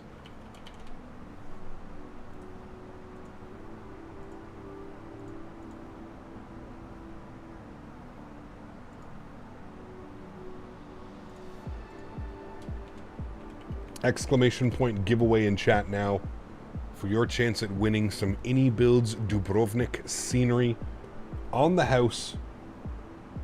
Thank you to iniBuilds, obviously, for allowing us to do this as well. Exclamation point giveaway. Throw it in chat now. We'll keep it open for a couple minutes, and then we'll go ahead and select our winner. Now, if you do win, the only thing I'm going to need from you is your valid email address that you use for your iniBuilds account. If you have an iniBuilds account, you have an email address attached to it. That's all that I need from you. You'll have to reach out to me on Discord Obviously, if you do win as well, please take a screenshot of your screen watching the stream where it shows me your information. See here how it says like chat publicly as Captain Canada, so it probably says that the same for you. I need a screenshot of that.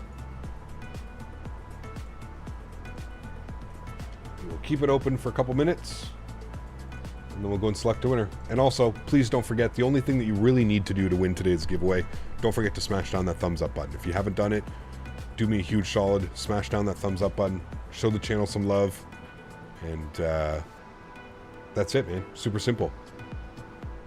Yours just says chat as subscriber. Lies. It was you. It says chat as subscriber. Interesting.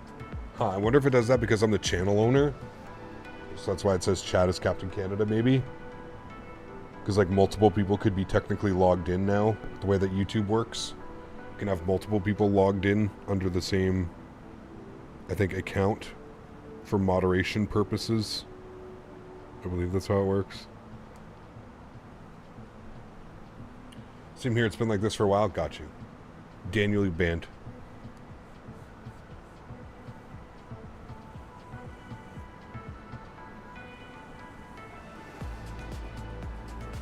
Will today be your day? Hopefully, man.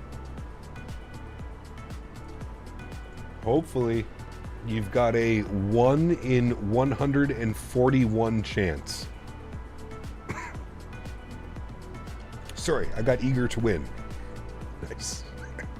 Good Daniel. It's a birthday present, right? Alright, we're out of that weird cloud. Get the anti-ice off.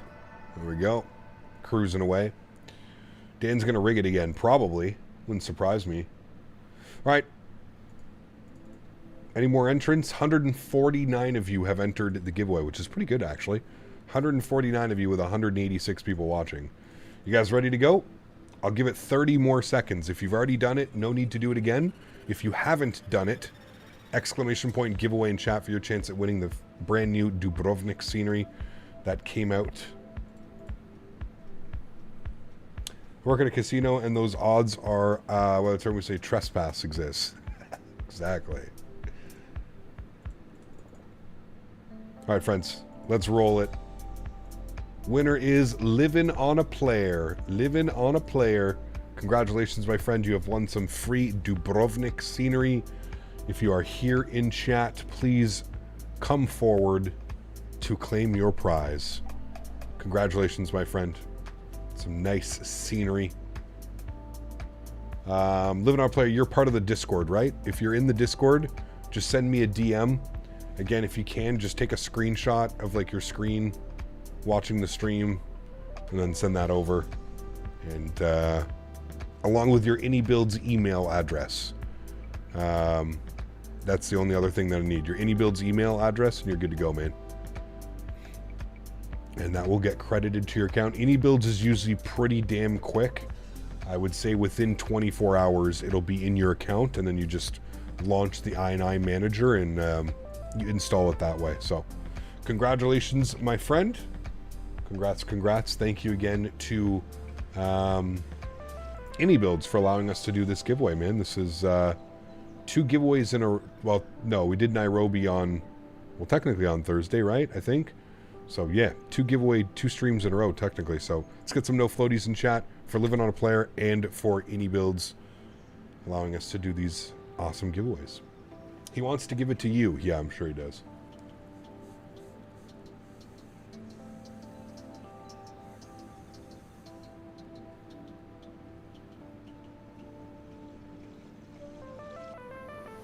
Is it like people from Canada and North America can only win? Nope, not at all. I can confirm that EM won the last one, and he does not live in North America or Canada. Anybody can win the giveaway. Living on a Player, where are you? Are you in North America? Are you in Europe?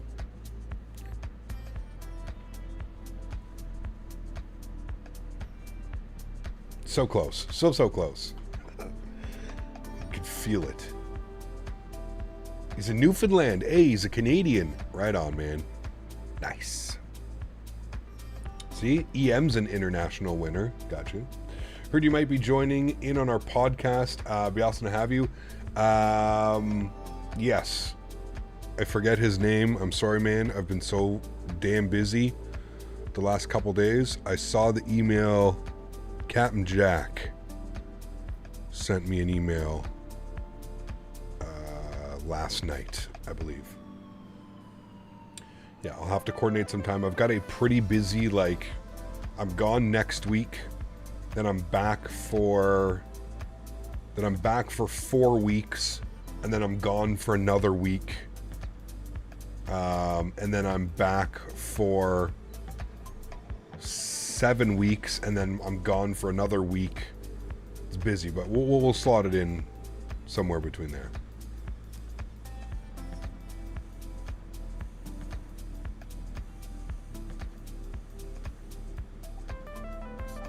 It's gas or sceneries lately. Oh boy. Is it that expensive? What are you paying for a liter?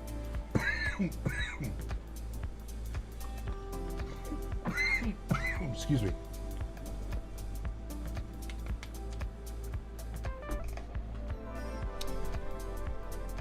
$1.79? Ooh. I filled up at $1.48 last night. $1.48. So that is, it's almost 30 cents a liter cheaper. Dubrovnik went off. Shoot the approach. Yeah, we're gonna shoot the R&Av approach. Did you say you're gone for 7 weeks? No. Where would I go for 7 weeks? That, sir, that's... I haven't sent you to the corner in a while. You may have to go to the corner for that question. That's borderline corner question, sir. Where the hell would I go for 7 weeks? I said, to clarify, because Davis has now confused everybody, I said, I've got a very busy next couple of months. I said, I'm gone next week, then I'm back for 4 weeks, then I'm gone for another week, then I'm back for 7 weeks, I'm back for 7 weeks, and then I leave for World Flight. Pull the tapes. It's exactly what I said. Pull them. $1.79 a liter. What's that, like $4.70 a gallon? I'd have to do the conversion. It's pretty close. It's probably like California prices. Mom and I had to go to Arizona yesterday, and it was $3 a gallon to fill our car. Filled their car last night on the way back home, $3.64. Jeez. Did the giveaway happen? It did, Nicholas. Yeah. So World Flight is happening this year. Got it all figured out? Kind of. We're still in the process of finalizing things, college dude. We got a bunch of sponsors on board, so that was like the first step, right? A bunch of sponsors. Obviously, these charity events and stuff, they rely on sponsors. So a bunch of sponsors on board. Which is going to make things a lot easier. And then I think we're going through the plan that I spoke about years ago.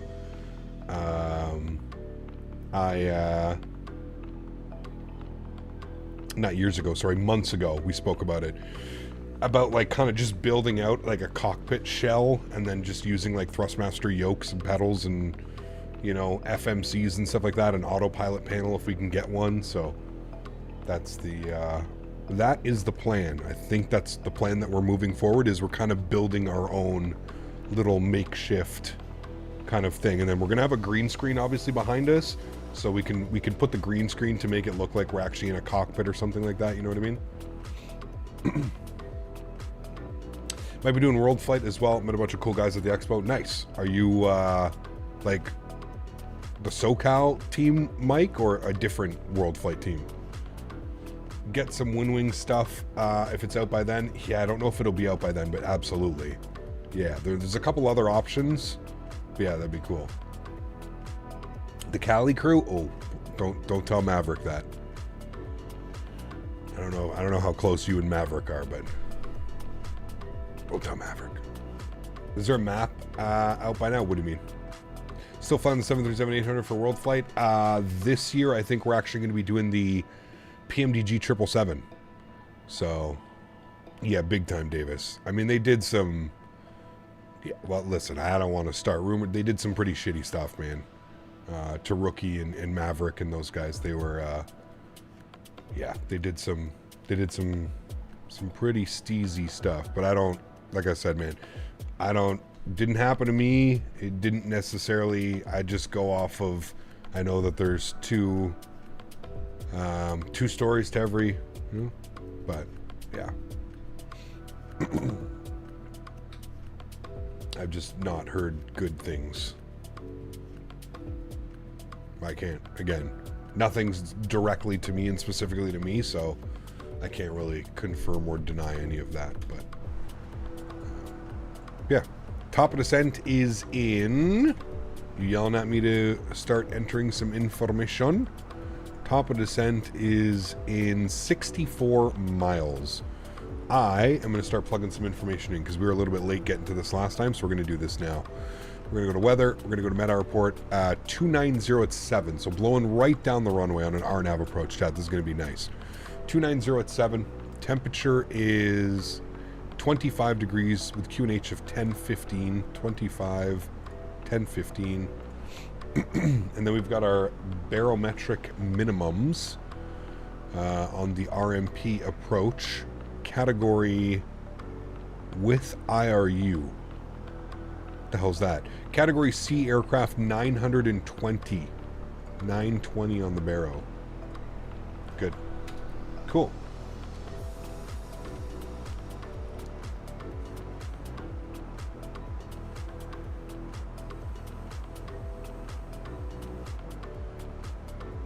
Mike, do you know, like, Midnight Maverick at all? Did you ever, like, hang out in his streams or anything like that?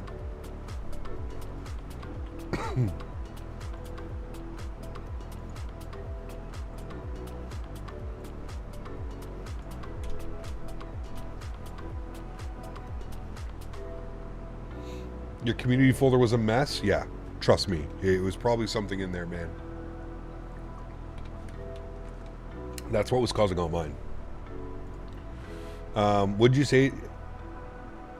What did you say? Nope, I send you the creator to the corner. We let the plane fly into the abyss. Papa News streams every once in a while. We've spoken a couple times. Okay. If you're curious about joining or you want to join a crew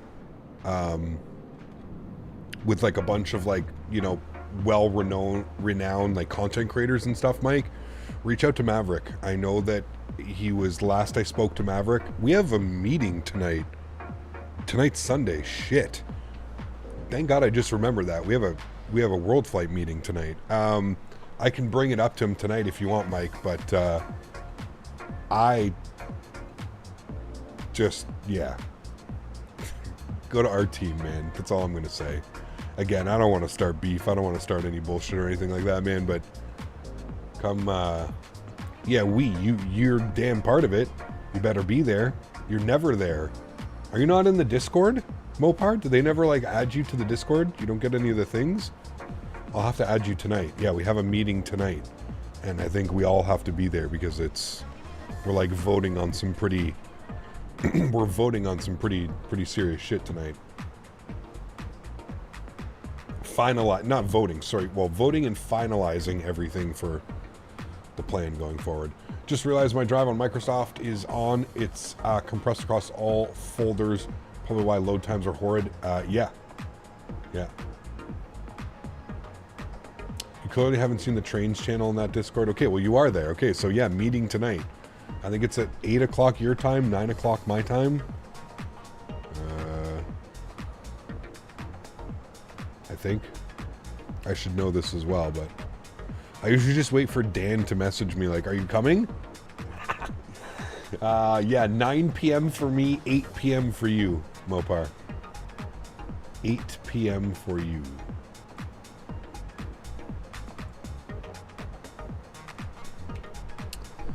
All right, top of drop is in 35 miles.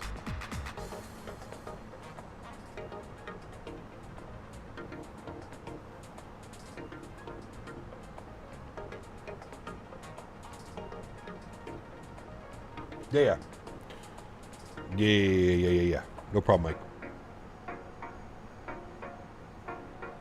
No problemo, my amigo. You have a nap penciled in? Who the hell naps at 8 p.m. and then has to get up for work the next day? I'm like one of those people, man. If I'm not napping by like 1 o'clock in the afternoon, meaning like an hour nap from like 1 to 2, my entire day, like that's it, dude. I'm not sleeping that night. I can't. I cannot. I can't nap at like 6, 7, 8 o'clock at night and then expect to go to bed a couple hours later. Like, what? You sometimes nap at 8? Man, maybe it's just me, dude. I can't, dude. If I nap at like 7 or 8 o'clock, like, trust me, sometimes, absolutely, totally down for like a nap. You know what I mean? All right, sounds good, Mike. Sounds good. Who naps? Oh, dude, I love taking a nap, man. I'll absolutely rip a nap. Sometimes, man, you just get that shitty sleep. You're just groggy all day, sitting there, dragging ass all day, and you're like, man, just go have a nice power. Oof. I have kids. I can't nap anytime, anywhere, and go to bed whenever. See, another huge reason why I don't want kids. Oh, man, I don't know if I could do it, dude. I'd probably lose my shit, man. Crap naps are the best. Well, because it's like an hour of straight REM sleep and you wake up and you're like, whoa, the hell did that happen? Like, dude, there's been multiple times you just get heavily stretched out in the afternoon and it's like 1, 2 o'clock, 3 o'clock and you're like, bro, I am way too stretched out for this time. Way too stretched for this time of the afternoon. This is like bedtime. Crap naps. Is that like falling asleep on the can? Oh, man. Bunch of baby Canadas running around? Dude. No. I really want to integrate siestas into our culture. I agree with you, Tyson.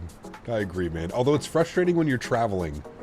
When, like, you go to, you know, everything's closed, just siesta time. I get it. It's because it's so damn hot, but just siesta time from, like, what is it? Like, noon to, like 1 p.m. to, like, 5 p.m.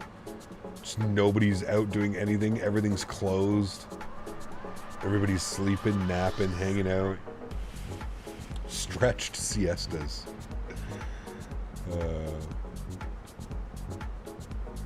If there's anyone here from my chat, ask them about my naps. I swear the BRB screen goes up and I'm asleep. Small little incidents during owl streams. Nice, dude. Hey, man. Working hard. Naps. I have siestas already in my daily planner. I don't know what you guys are talking about. And 8 miles from top of drop. What altitude? 2,500 feet. I was going to take it at 2,500 feet and see what the aircraft does. Let's go 2,500 and descend. There she goes. Starting our descent. Seatbelt signs are on. Beauty.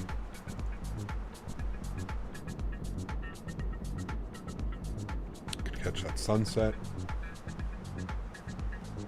I need one of those wheelchairs I can convert into a bed. Dude, that'd be so badass. Just pull up. Whoop. Sleeping. Dinner at 10 p.m. Clubs at 1 a.m. Home by 5 a.m. Work by 9 a.m. Fuck, dude. I can't, man. Maybe 10 or 15 years ago, I'd be down for that lifestyle. But, like, man, oh, man, oh, man, oh, man. I don't know about you, but, like, that shit just... It gets old so quick, man. It's fun. I'm not saying it's not fun. It's incredible. You're meeting so many amazing people and you're making memories and stuff, but man, I don't think I could go back to that, dude.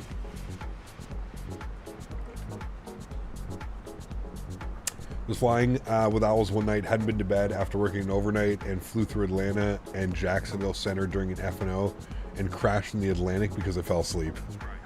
Were you also streaming it, Mike? Or you're just flying with them like part of the conga line. Regardless, hilarious. That's happened to a few of us. Don't worry. Thankfully I've never had to do that. But I would be lying if I said during some of these long hauls, these Saturday long hauls, I sometimes, depending how I slept the night before, but sometimes I'll be in, like, you know, hanging out on the couch watching with Daisy, and man, you know, you lose it for 30 minutes, 45 minutes, an hour, and you just wake up, you're like, oh man, Jesus. Vape Have, what's up, man? Good to see you, dude. I was not live at the time, just a conga line member. Gotcha. I have never been drunk. Jesus. My Las Vegas experience tells me that that is a lie.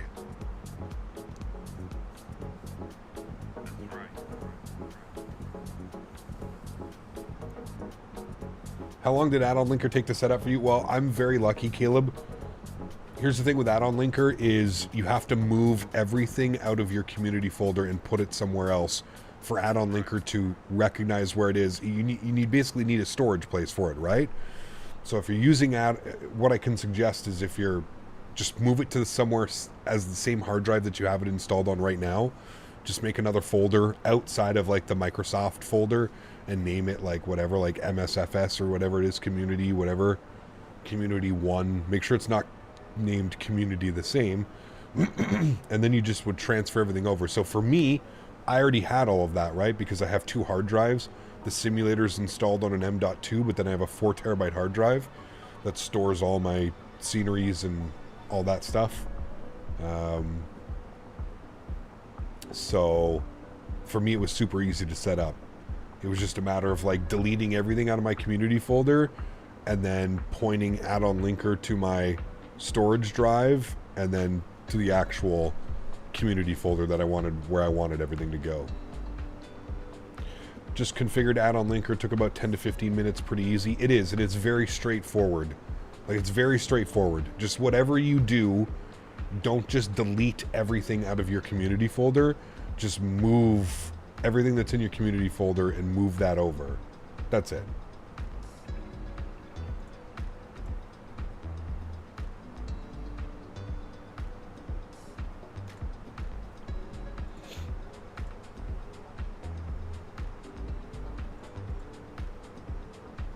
Can set it up in 3 clicks. It's literally that simple. Yeah. Yeah, I mean, depending on where you have your scenery and stuff installed, right? For some reason, the view for numpad 5, where it zooms out, shows the entire aircraft. I don't know, have any more sound with this aircraft until I get super close. Like that view? Weird. What are the pros of using add-on linker? I mean, for me personally, there's no degradation over time, Dennis. So, like, let's say if you take off, a lot of people, including myself, if you take off from an airport and you fly for 2, 3, 4, 5 hours, the performance gets worse and worse and worse and worse. The more airports you fly over that you have installed in your community folder. And we think that's just the way that the simulator, like, reads the scenery. It doesn't really get rid of them properly. It, like, still keeps the data. So the more airports you fly over, the more data that the simulator's picking up and it can't get rid of, and it's causing issues. That to me is the biggest add-on to using the add-on linker, or the biggest plus, sorry, for using add-on linker. I also noticed significant improvements in load time. So whenever you're loading into the simulator, whenever you're from the main menu loading into an airport, you're gonna have much better performance as well. It used to take me between 5 and 7 minutes to load into the simulator, like actually 5 to 7 minutes. I always had to, like, you know, start my simulator 30, 45 minutes before stream just to make sure that I was loaded in correctly, everything was working properly. Now it takes me probably less than 2 minutes. I fire it up and I'm within 2 minutes I'm in, so I created a new folder. OneDrive is saying pending to upload. What? Shouldn't have anything to do with OneDrive. Like, you just, like, okay, look, here's your community folder, right? Your community folder is within Microsoft Flight Simulator, right? Like, that's your community folder. That's where all your stuff is stored. What you should do is go back 1 folder, so keep it on the same hard drive, go to 1 folder, right click, go new, folder, name it like MSFS community, right? Do something like that, and then take everything that's in your community folder, go back forward, go everything that's in your community folder, and copy that into the new folder that you just made, which is that one. Then when you're using add-on linker, point add-on linker to say this is where all of your scenery is installed, the new one that you just made, and that you want to send it to this one, the community folder. That's what you want. That's how you want to do it. I hope that makes sense. I'm sorry that I'm not very like computer literate, so when I have to explain things on computer, it's probably not the best explanation of how to do things, so I just have to show you. Does it have to be on the same drive? It doesn't have to be on the same drive, no, but I'm suggesting so that you're not sitting there waiting, because if you have to move, let's say you have 300 gigabytes, you're going to transfer 300 gigs from one drive to another drive. That could take some time, especially if you have a hard drive. Like if you're going from like M.2 to SSD or SSD to M.2, not that bad, but you know, 300 gigs to like a regular hard drive, you're going to be waiting a while. But I need to check my settings. The terrain looks so much less blurry than mine. I think the LOD is set up wrong for me. I should have mine set to 100, and a lot of it is your internet connection as well, Chappie, when it comes to the terrain and stuff.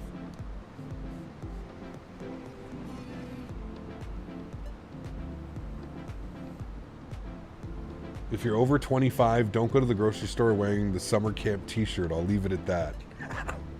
Why? What happened? Did somebody ask you if they could join your summer camp? JJ, 17 months. Appreciate you, dude. Huge no floaties, man. Thank you very, very much for your support. Incredibly kind.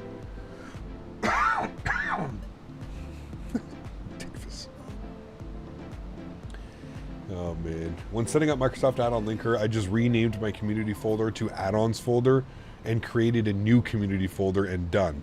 You see, chat? So this is what happens when you listen to somebody who knows what they're doing. This is why you always trust in Dan Barry.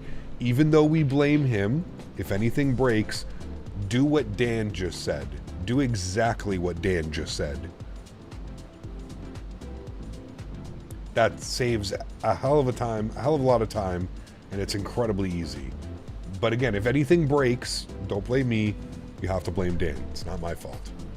Auto brakes low, ground spoilers armed, and we're approaching 10,000 feet, so our landing lights are coming on. The airport's down over yonder, somewhere down there. I think it's down here.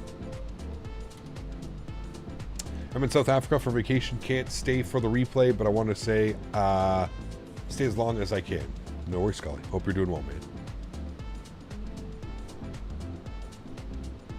Even on a pilot's life grind? Nice. Altimeter was, pardon me, 10:15. I believe is what we had, correct? Yes, 10:15. Good.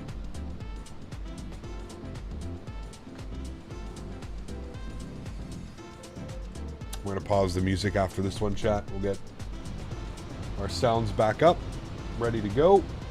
I'm excited for this RNAV approach. Look at it. It drew it perfectly. That nice little down and in. We're liking a good RNAV, chat. We like a good RNAV. And that sun is almost setting. Look at that picture right there. So we take a screenshot of that. How gorgeous that is. Screenshot. Beautiful. Beautiful. What star are you using for the approach? The Nira 1 Yankee. Nira 1 Yankee. Hey Cap, when taking off in the Fenix, do you use the rudder pedals to keep centerline on the runway, or do you twist the joystick? Rudder pedals. I use the nose wheel to line it up, and then nose wheel till about like, I don't know, 60 to like 80 knots, somewhere on there. And then I'm straight to rudders. I do not, Scully. No, it's too expensive, Scully. Too expensive for what you're getting, man.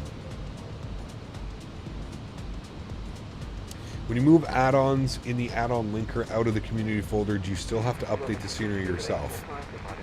Correct. Yeah. Ideally, what you can do, Apex, is you can direct all of your scenery, like wherever your scenery is installed, you can direct that to the new installer. So you're going to have to change it, right? Because they're usually going to be linked directly to your community folder. So you'll have to rename it to, or resend it to like the new folder that you made. The loading time difference with add-on linker is actually crazy. Yeah, yeah, it used to take me like 5 to 7 minutes. I load within 2 minutes now. Like, I don't even think it's 2 minutes. It's probably less than 2 minutes.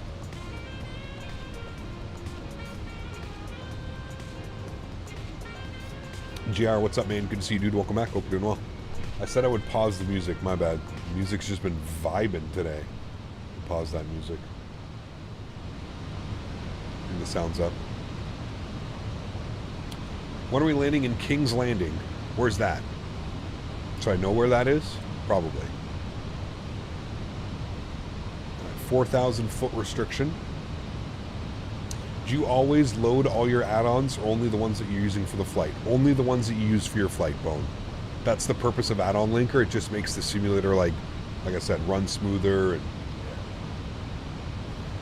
Cap, so a pretty big community folder here. Should I just copy the files one at a time? Is what I hear. Would you concur? Honestly, Captain Jack, I would do what Dan said. What Dan said above. Good to see you as well, man. I hope you're doing well. Dan suggested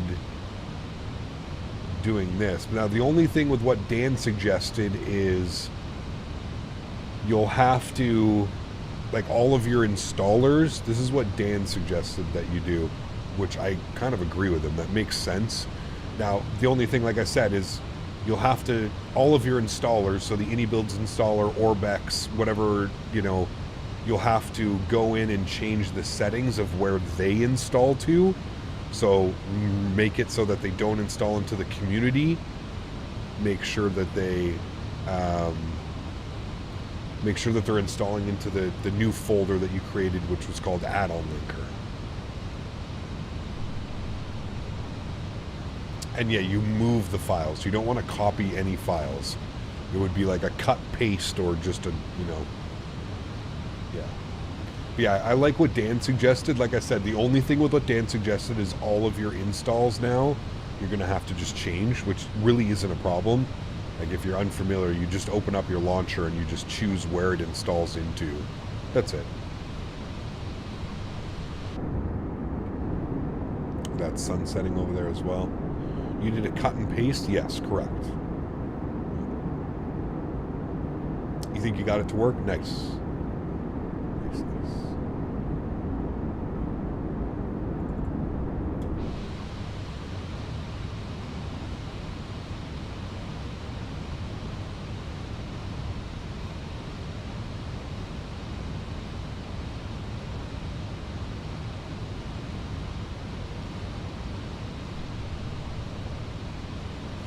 All right, 4,000 mandatory, 210 knot restriction. So I'm gonna start slowing us down now. Go to 210. Start slowing it down. One step ahead. I see the airport over there. It sucks. That would have been a cool approach as well, the ILS approach, but I think this RNAV approach is going to be spectacular. Do you think it's worth it to buy sceneries for this sim at this rate or wait? I think all of the sceneries are going to work for 2024. Some updates might need to be done, but I'm pretty sure all of the sceneries are going to work for 2024. So I would be okay with buying sceneries. If you're going to be buying sceneries right now, maybe wait for like sales or specials to come on. That would really be my only suggestion. Is there's sales happening all the time. Summer sales, winter sales, you know, July 1st sales, July 4th sales. There's all kinds of sales always going on, so keep an eye out for some sales if there's certain sceneries. Also, check and maybe see if there's like a freeware that's available on like flightsim.to or something like that.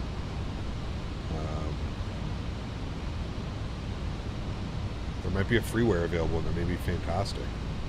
So, and it might hold you over until one does go on sale, you know?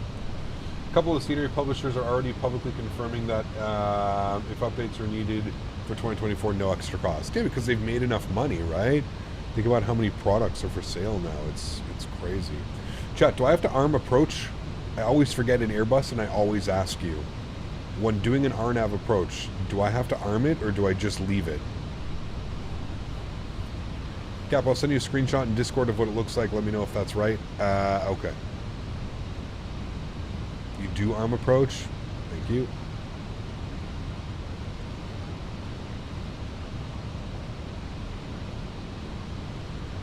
Got a good YVR one. Vancouver, there's some couple great sceneries for Vancouver.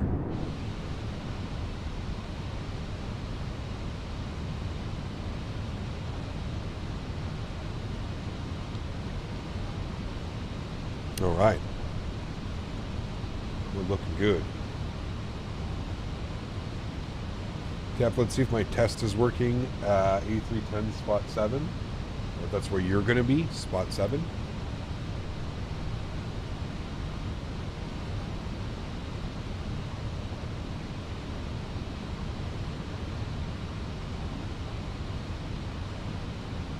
No LS. Yeah, LS is only for the ILS approaches. Correct. Cap, how do you fly into airports with no ILS? As in, how do you know what altitude you should be at? Just reading your charts, Malufi. Read your charts, man. Charts explain it pretty well. You can see the approach technically starts at DU 500. So, at 2,500 feet, you start your descent. The aircraft will do all of this for you down to minimums. You can see the aircraft is descending on profile right now. Navigraph is a must-have in my opinion. Yeah. I'm going to activate the approach phase. Good. Got that ready to go. There's our deviation path as well, so you can see it there. And we'll start getting a little bit more configured as we continue that turnaround. You can see a 200 knot restriction there. 200 knots and then 185 rolling out onto final. So.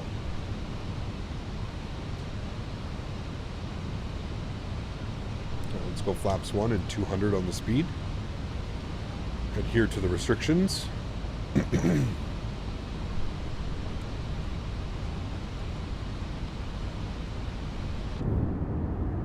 Man, cool ass approach, chat. And obviously we're going to be turning like right through here, so we can't get low. You can see where the terrain is. Terrain up here is sitting at 1,500 feet, 1,900 feet with a tower. Basically like off of that turn, which is pretty crazy.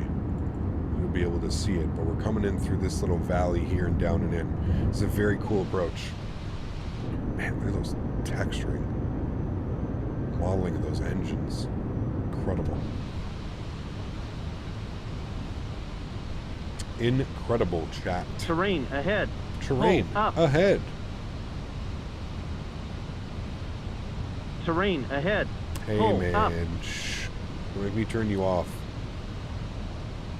Terrain ahead. Pull up. Terrain ahead. Pull up. Now you're off. You did this to yourself, not me. Terrain ahead. Pull up. 185 on the sped.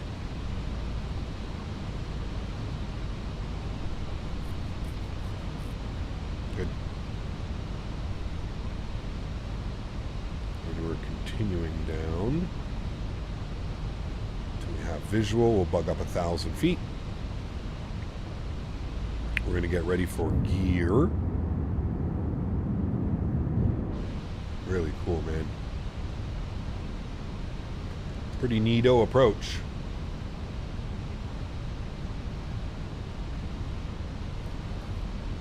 Let's go gear down.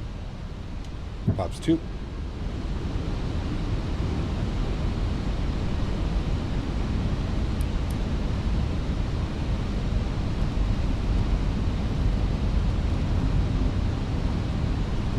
final approach speed now.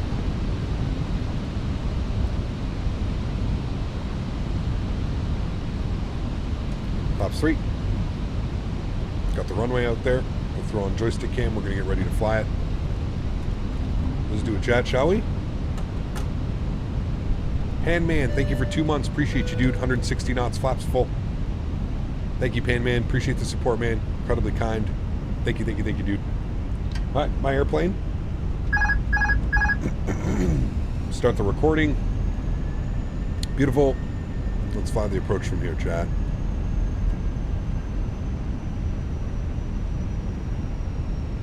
A little bit of a dive bomby for a sec. No problem.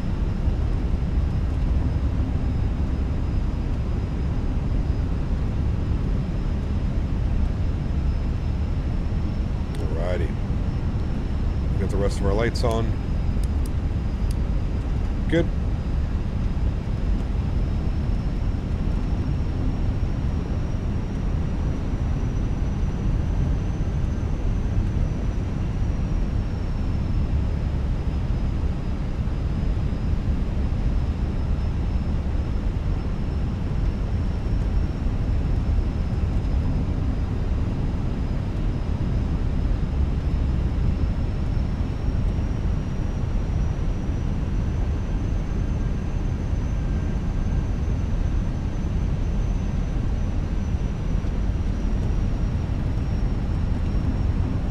Living on a player one. Yes, replay is recording. We're all good. Landing checklist, ECAM memo. What's that, chat? Non-bleu.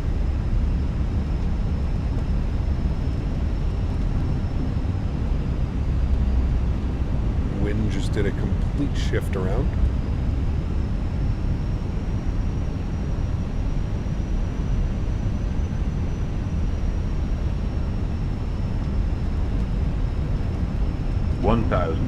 Checked.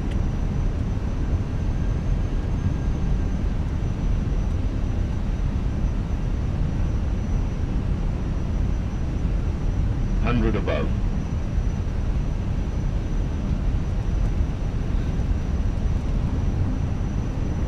Minimum. Continue.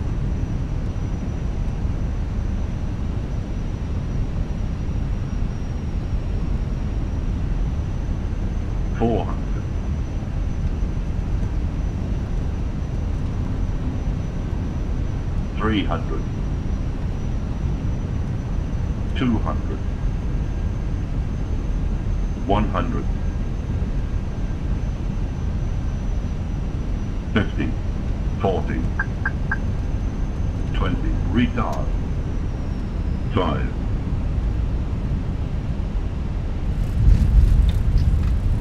Goes down gently. Forces are out. Decelerating.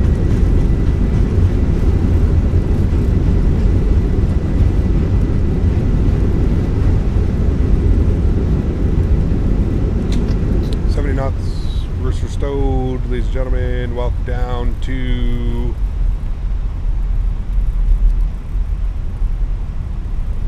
Dubrovnik. Nice. Cool. Onto the brakes. I feel like that was a much better landing than our first one. Not as floaty. A little bit more firm, maybe. I think like the G rating was about the same too, but felt pretty good. Felt pretty damn good. I feel like they intensified the nose lights here a little bit too. I feel like they brightened those up just a little bit. Ground spoilers clean, flaps clean as well. What parking stand is that? 12? That's where we started the day. Let's go there, chat. Let's go main terminal. 12. No. GSX. Don't need you, sorry. Alright, let me go to the overhead. Let me get some dome lights. EP master start switch on. Sorry, landing lights off. Nose light to taxi, runway turn-offs off. Strobe lights off. Wing lights off. Good. And we'll go ahead and get ourselves into the stand over here. Stand 12. What do you use to calculate your landing rates? That was G's. You can put exclamation point GEES. And then I'll pop that open for you. G's. Alright, stand 12. Spool up the APU. Dubrovnik traffic, Austrian, 3 Delta X-ray, is on a 9 mile final runway 11.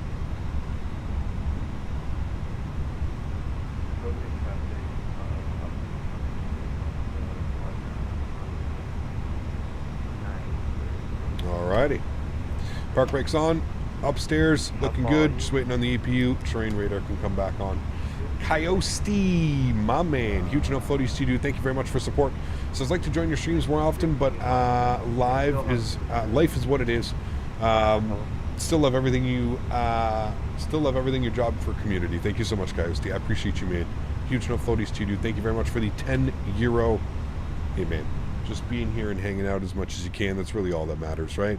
I get it. Life is busy, man. Life is busy. Do not worry. I totally get that, dude. So appreciate you being here. Thank you for the continued support of the channel. Truly do appreciate it, man. Thank you, thank you, thank you. Engine number 1 is off. Engine number 2 is off. Red beacon light is off. Seatbelt signs are off. Ladies and gentlemen, welcome down to Dubrovnik with a beautiful sunset arrival. Ooh, look at that park job too, chat.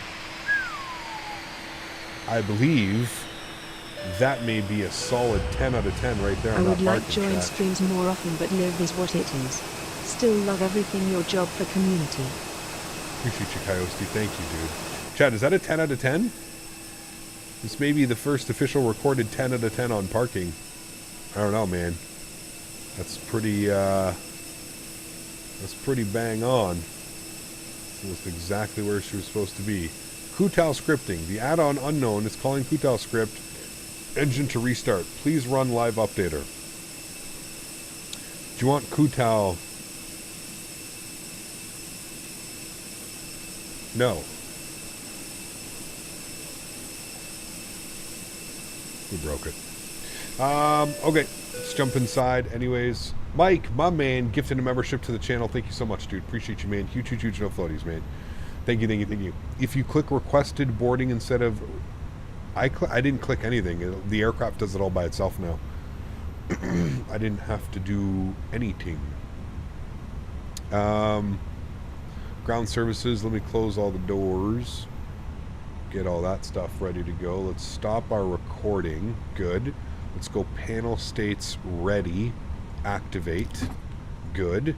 That should be good. We'll set flaps all the way full for replay. Good. We will make sure that all of our lights are on.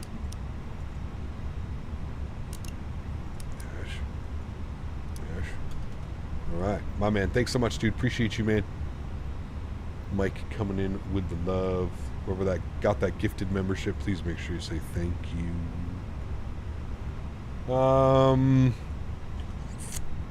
Okay. I think we're ready. Yeah, we are. I can arm ground spoilers for the first one. Anyways, let me bring the time back slightly. So a little bit of a better view of the arrival.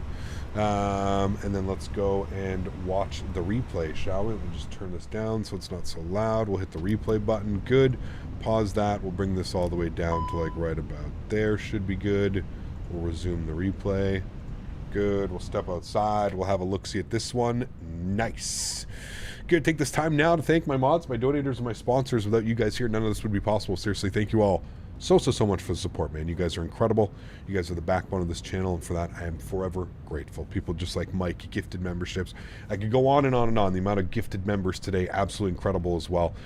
23 gifted members today. Thank you all so much for the support. Appreciate you, man. Feels good to be back in the 320. I think we did a pretty decent job, some pretty good landings. A little bit floaty on the first one. That one felt like it was right on the money, so we'll see exactly what it looks like, but I was pretty happy with that approach. Very happy with the new scenery. We will definitely be doing a lot of ops into here. That's pretty cool because I think there's a lot of airlines that fly into here, so definitely could be a good one. 1,000 footers, hold it. I think we just flared a little bit too much, and kind of dropped it towards the end there. See, now it's given us a 190. So again, I don't know. I'm probably okay with that number. I think so. I think we just flared a little bit too much, and then it kind of just put it down, like kind of flopped it down. I think this might be the newer flight model as well. My brain is thinking, again, MD-11 flare at whatever feet, you know what I mean? So to everybody else that cannot donate using a monetary value, but donate with your time, your effort, flying with me on VATSIM, just hanging out and chat, man, being a great person, enjoying flight sim as much as we all do. I want to thank you all just as much for coming to hang out, man. You guys are absolutely incredible. Thank you all so much for support. See, that one said a 197, so I would agree. Probably somewhere around there for the landing rate. I would think that that's probably a realistic number. I hope you guys enjoyed the stream today. Congratulations again, living on a player who took home the free scenery. We are live again tomorrow, as I've mentioned. I don't know exactly what we're going to be flying and where we're going to be flying. I know that we're one of the destinations. Actually, sorry, I do. It's going to be London Heathrow to Dublin, Dublin to somewhere. That's the last thing that I have to kind of figure out, and we'll see where she goes from there, because I don't want to have to switch airlines, because then that makes a huge pause in the middle of the video. So anyways, guys, thank you very much for your support. Appreciate y'all, man. Enjoy the replays. Have yourselves a great Sunday, and we will be live again tomorrow with some more A320 content, and taking a look at the brand new world update. I don't know, was it 15 now? Is it world update 17? What world update are we on? I don't even fucking know anymore, man. These world updates are going crazy. We'll see what we're doing tomorrow. So thank you guys for hanging out. Appreciate y'all. Enjoy the replays. Have yourselves a great Sunday. Have a great start to the week. Hopefully I can catch you all tomorrow in stream. Happy landings, my friends. See